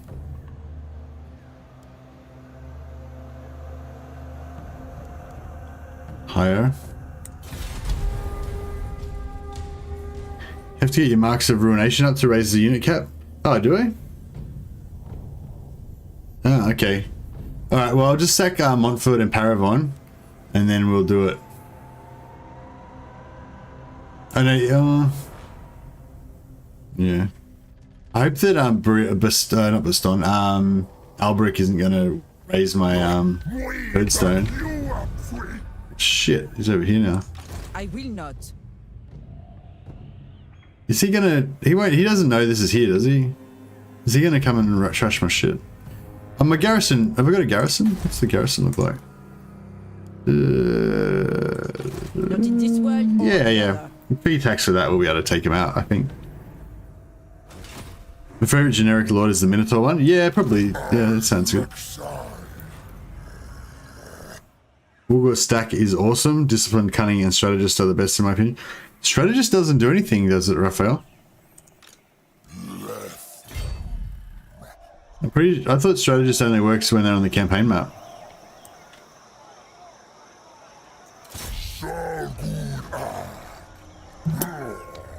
Thought he would run away. Do you take me for a churl? Do you take me for a churl? Kind of, yeah. You kind of seem like a churl. You got that churl vibe about you. Churlish. That's how I describe you.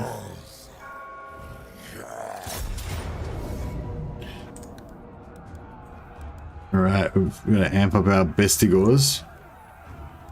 And we'll put some terror on a Wargore. I think Bastogne is named after ancient Bastiladons that used to live there. Paleontology is a science too. No, I don't think that's true. The 5% campaign movement does. You're saying strategist on a hero increases the army movement speed.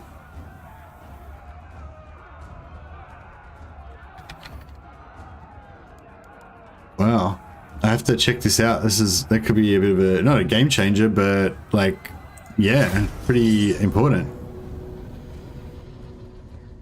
Raphael, you might have taught me something new. Not for army if it's a hero, says Jesus. Yeah, that's what I thought. Has anyone actually like scientifically actually tested this over the course of like 2-3 turns? Khazrak.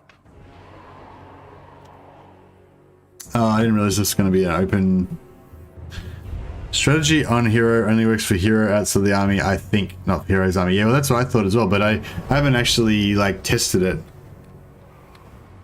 Hey, the real one. The new Beastman Lord in raid stance is insane. The rampage raid thing, the endless whatever it is. It should specify Lord's army. Oh yeah, actually I don't think it works for heroes either, possibly, because it's a Lord skill.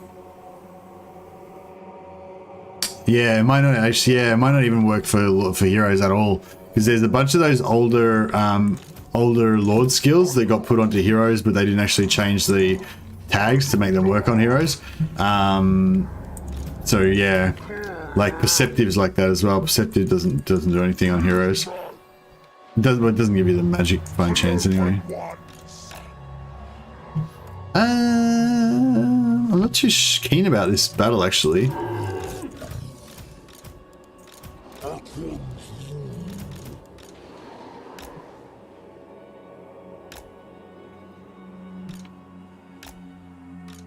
Chaos. Dog beasts. Dog beasts. Gather. Fagutat. Fagutards.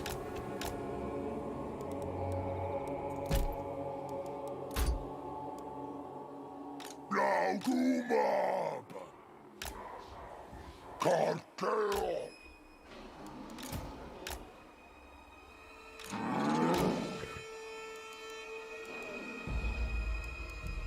My shaman.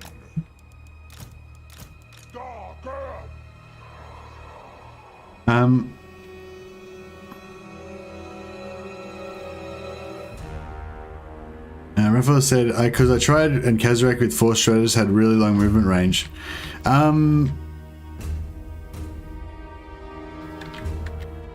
Yeah, I'm very interested, Raphael, but I think you need to. You can't like just say like just like saying he had long movement range doesn't really prove it. You know, you need to like have the heroes with the trait, have him camp somewhere, and then put them like check his movement, then put the hero into the army, wait like 2 turns, because sometimes it doesn't take effect straight away. It should take effect straight away the next turn, but sometimes it doesn't. But yeah, like wait like 2 turns and then see if, well, say wait 1 turn and see if it increases the movement. If it doesn't, wait another turn and see if it increases the movement, you know, and then put another one in and see if that one increases, you know. You got to kind of like do it like that systematically to really know whether it works or not. Yeah, if you just put them in and it seemed like you had a lot of movement, that doesn't really do anything.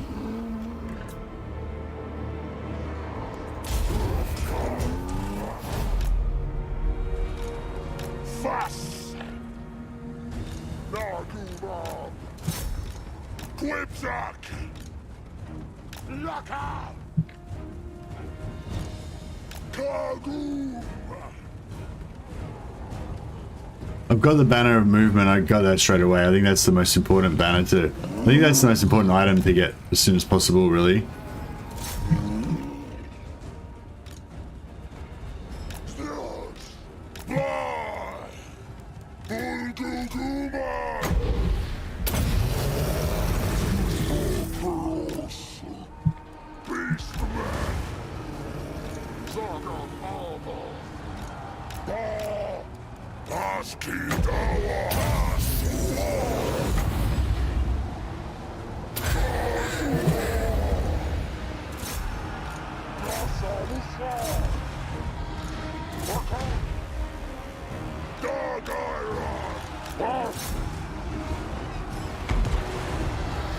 Who's Khazrak? I've lost him. There he is.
Beastmen!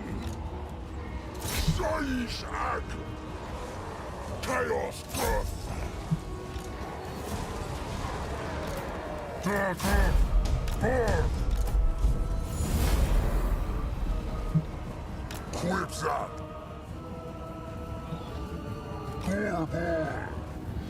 Chaos!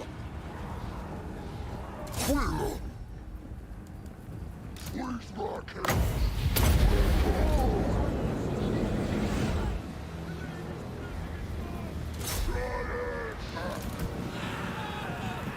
Baton Shai! Science Ark! War!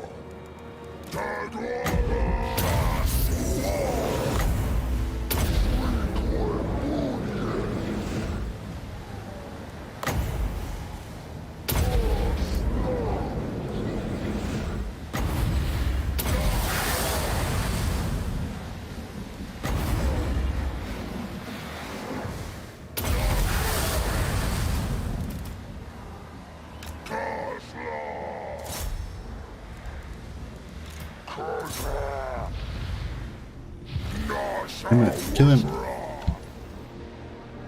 No, they didn't make it.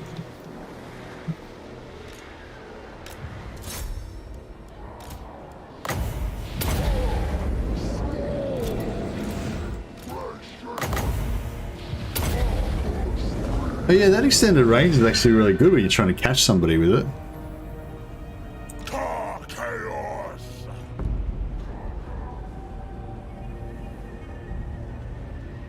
Oh, they get experience per damage that they do to the Lord. That's cool.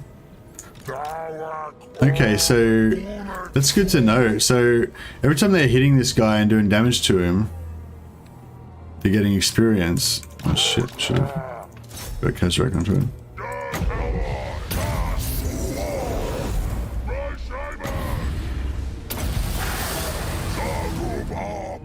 Okay, so that's interesting. So I thought it was like when they killed him, they got a huge chunk of XP, but it looks like they were actually getting XP per damage they were doing to him. So if you want to get XP on your units from killing lords, you got to like let them do all the damage. You can't just nearly kill them and get them to finish it off. So that's interesting.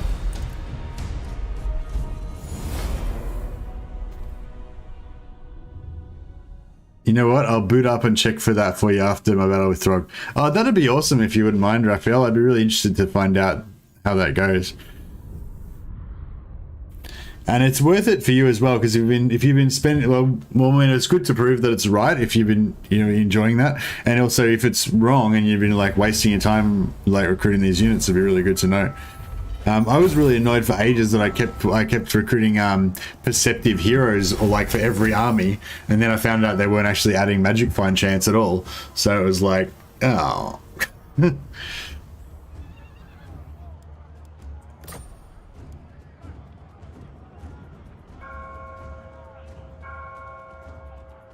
Doombull has training, yeah.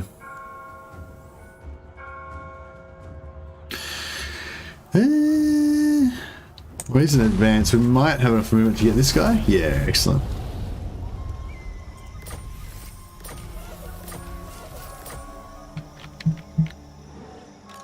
Although we won't be able to go into ambush stance, so we might get attacked over the intern. I'm kind of greedy though. I want that extra XP. I reckon we can handle it, whatever comes our way.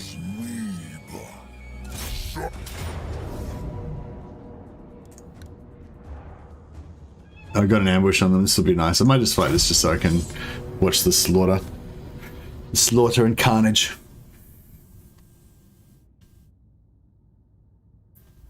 Non-mage goat has replenishment. Mage has, yeah, the shaman has scouting for items, yeah. Every city needs to be unique and of its own. Siege battles are nowhere near realistic at the moment. Yeah, that'd be really cool if every city was unique. Or even if just some of the factions had unique cities, like ones that get a lot of, like if they just looked up like which cities get sieged the most or whatever, or which cities like have people fight manual battles over them the most or something like that. That would be really cool. If they made, you know, if they just made like two or three cities unique for starters, like Castle Drakenhof, you know, because you usually, I think a lot of people would siege Castle Drakenhof on turn 2 or 3 with Vlad, so that would get a lot of airtime, you know. Whereas Altdorf, like, I don't know, I do take over Altdorf quite a lot, but I probably do it a bit later on in the game, and like I probably auto resolve it a lot of the time, you know, so people wouldn't see it as often. I wonder if just my bestie gods could take this out by themselves.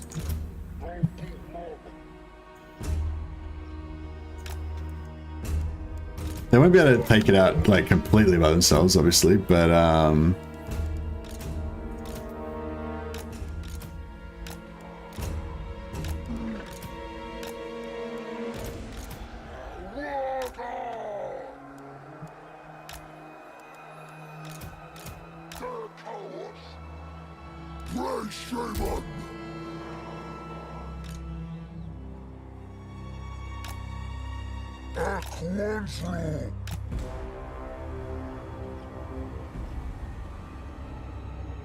is he on horseback?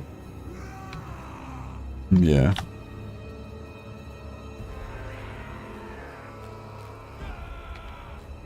They could make at least 20 major capitals, one with 10 build slots, unique cities, like, yeah. Well, yeah, they could do that, but I was thinking like a lot of them wouldn't get much playtime, you know what I mean? Like, Like I'm trying to think of ones where you would actually fight. Like if you did like Khazrak, you know, you might fight defensive sieges there a lot as the dwarves. So that would actually get a lot of playtime. You know, a lot of people would see the siege in play. You know, whereas certain other ones, you know, where they're less popular armies or. Hey, Emin, thanks for subscribing, man. Really appreciate it. Helps out the channel a lot. Dark beasts. All right, that might be about as good as we can get it.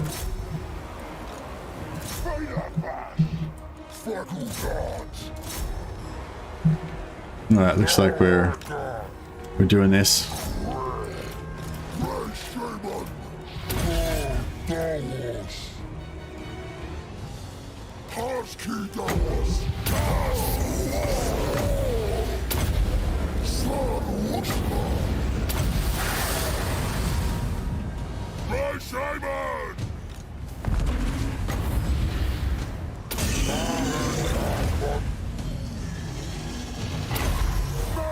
Best two is good. They get any kills?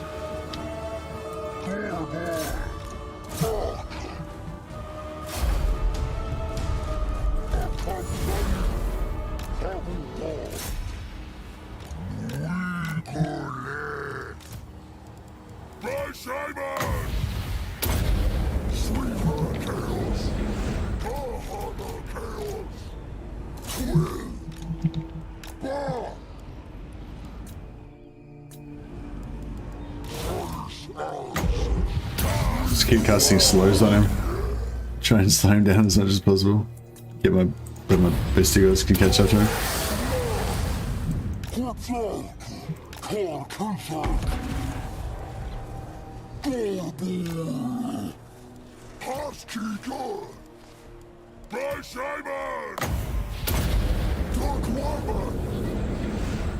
I don't think Bestigo is going to catch up. Yeah, screw it, we'll just kill him. Just kill him.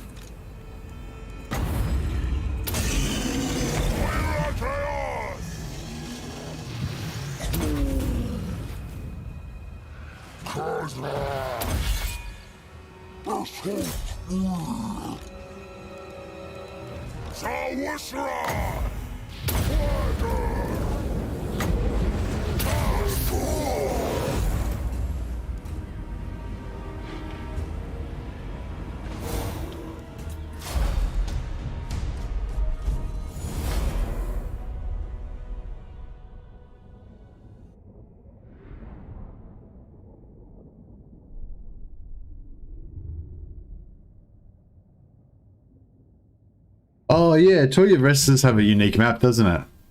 That's cool. Yeah, I've actually only fought on that map like a couple of times, but I did actually fight it fairly recently, and I'd forgotten that it had a unique map because I hadn't played it like since the DLC came out.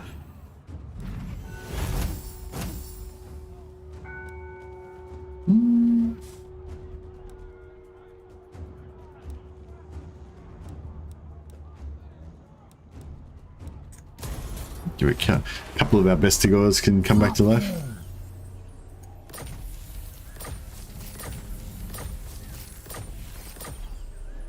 Nice.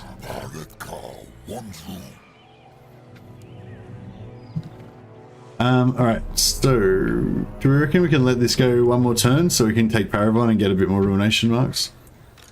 That'd be good.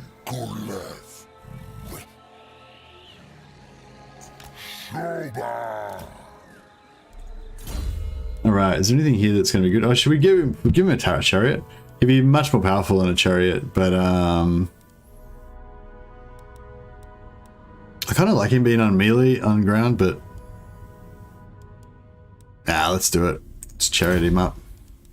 And we'll give him... Actually, we want to start getting our Bestigor buffs. Sorry, I should have done that ages ago. Okay, so what do we want? We want the armor and missile resistance for starters. Yeah, we'll get like at least two Minotaurs in this army. Oh, we've got two already actually. The other one can go for melee attack.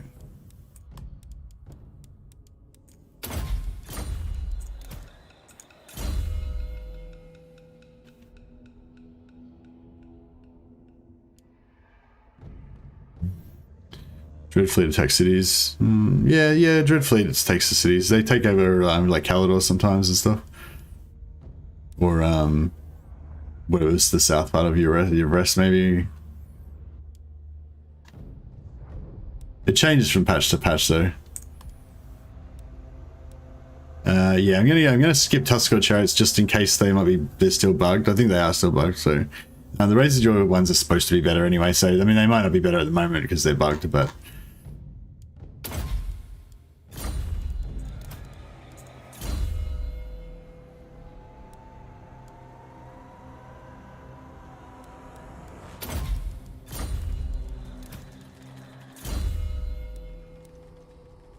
Oh, we might be able to increase the hero cap again now as well, which could be good.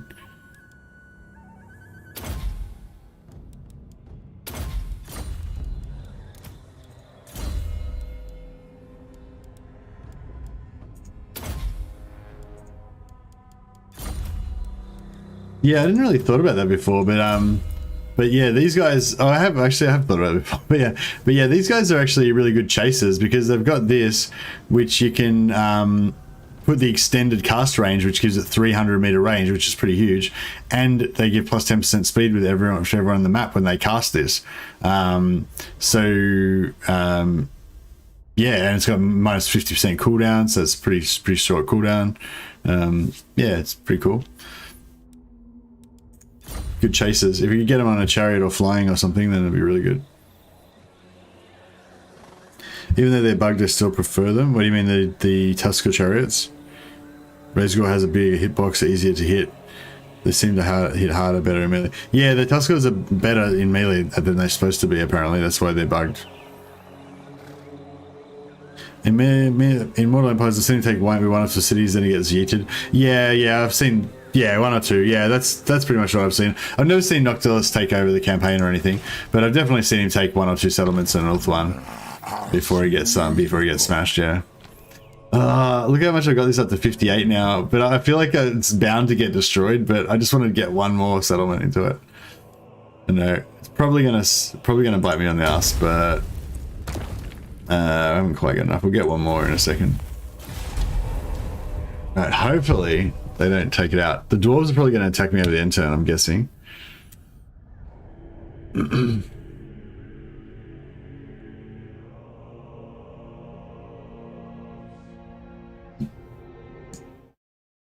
Oh, I've been recording that whole time as well as streaming. I wonder if that actually slows down the slows down the game or anything.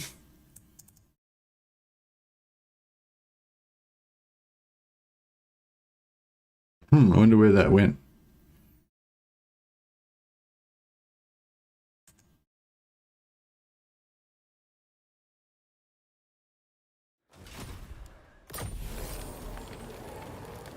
Will they fix these bad one settlement factions? Oh, is that a, like, you mean like Noctilus? Is that like a, what do you mean? Yeah. I just did a Sword of Cain Khazrak campaign. He performed better with the Tusk one, just because of the hitbox, but really he's better off without a chariot. He loses too much MD in chariots. Yeah, that's pretty good call as well. Oh, now I want to take this Quenell's one to get even more, like, get even more nation marks.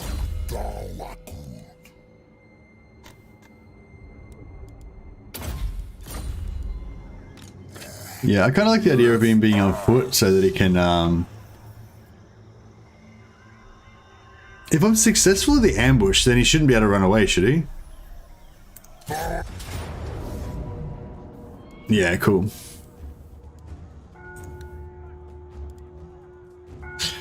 My guts aren't feeling too good, actually, guys. I might have to wrap it up soon, I think.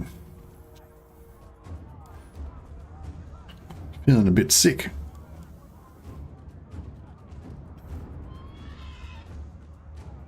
Someone has a Sword of Cain, better be on foot. Not necessarily. It's just that in general, foot lords have much higher melee defense. So see, his melee defense is only 43 now. That's because he's on the chariot.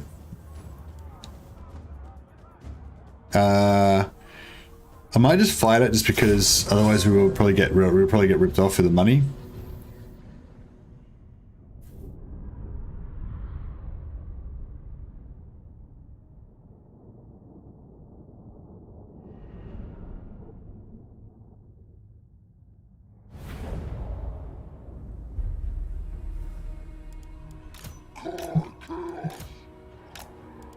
CEST.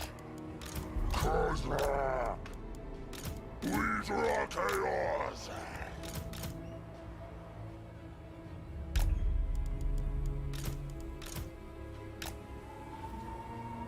Beastman.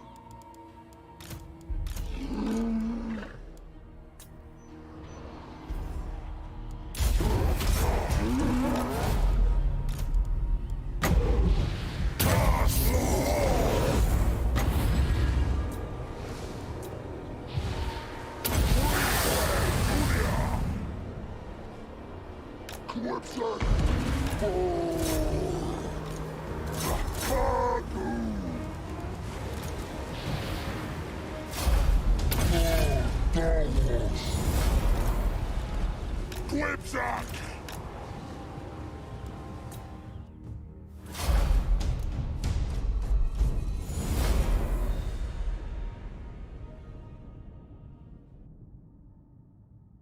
fella. Yeah, he had a bad. He had a bit of. He was just going for a little ride through the forest, you know, enjoying his day, and then all of a sudden it just all went to shit.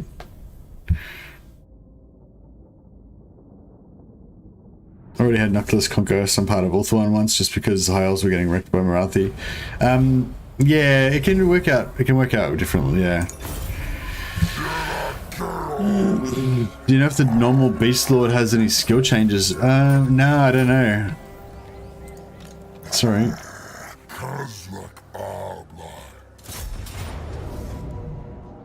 I just thought of this one. And we'll just raise in advance, I guess.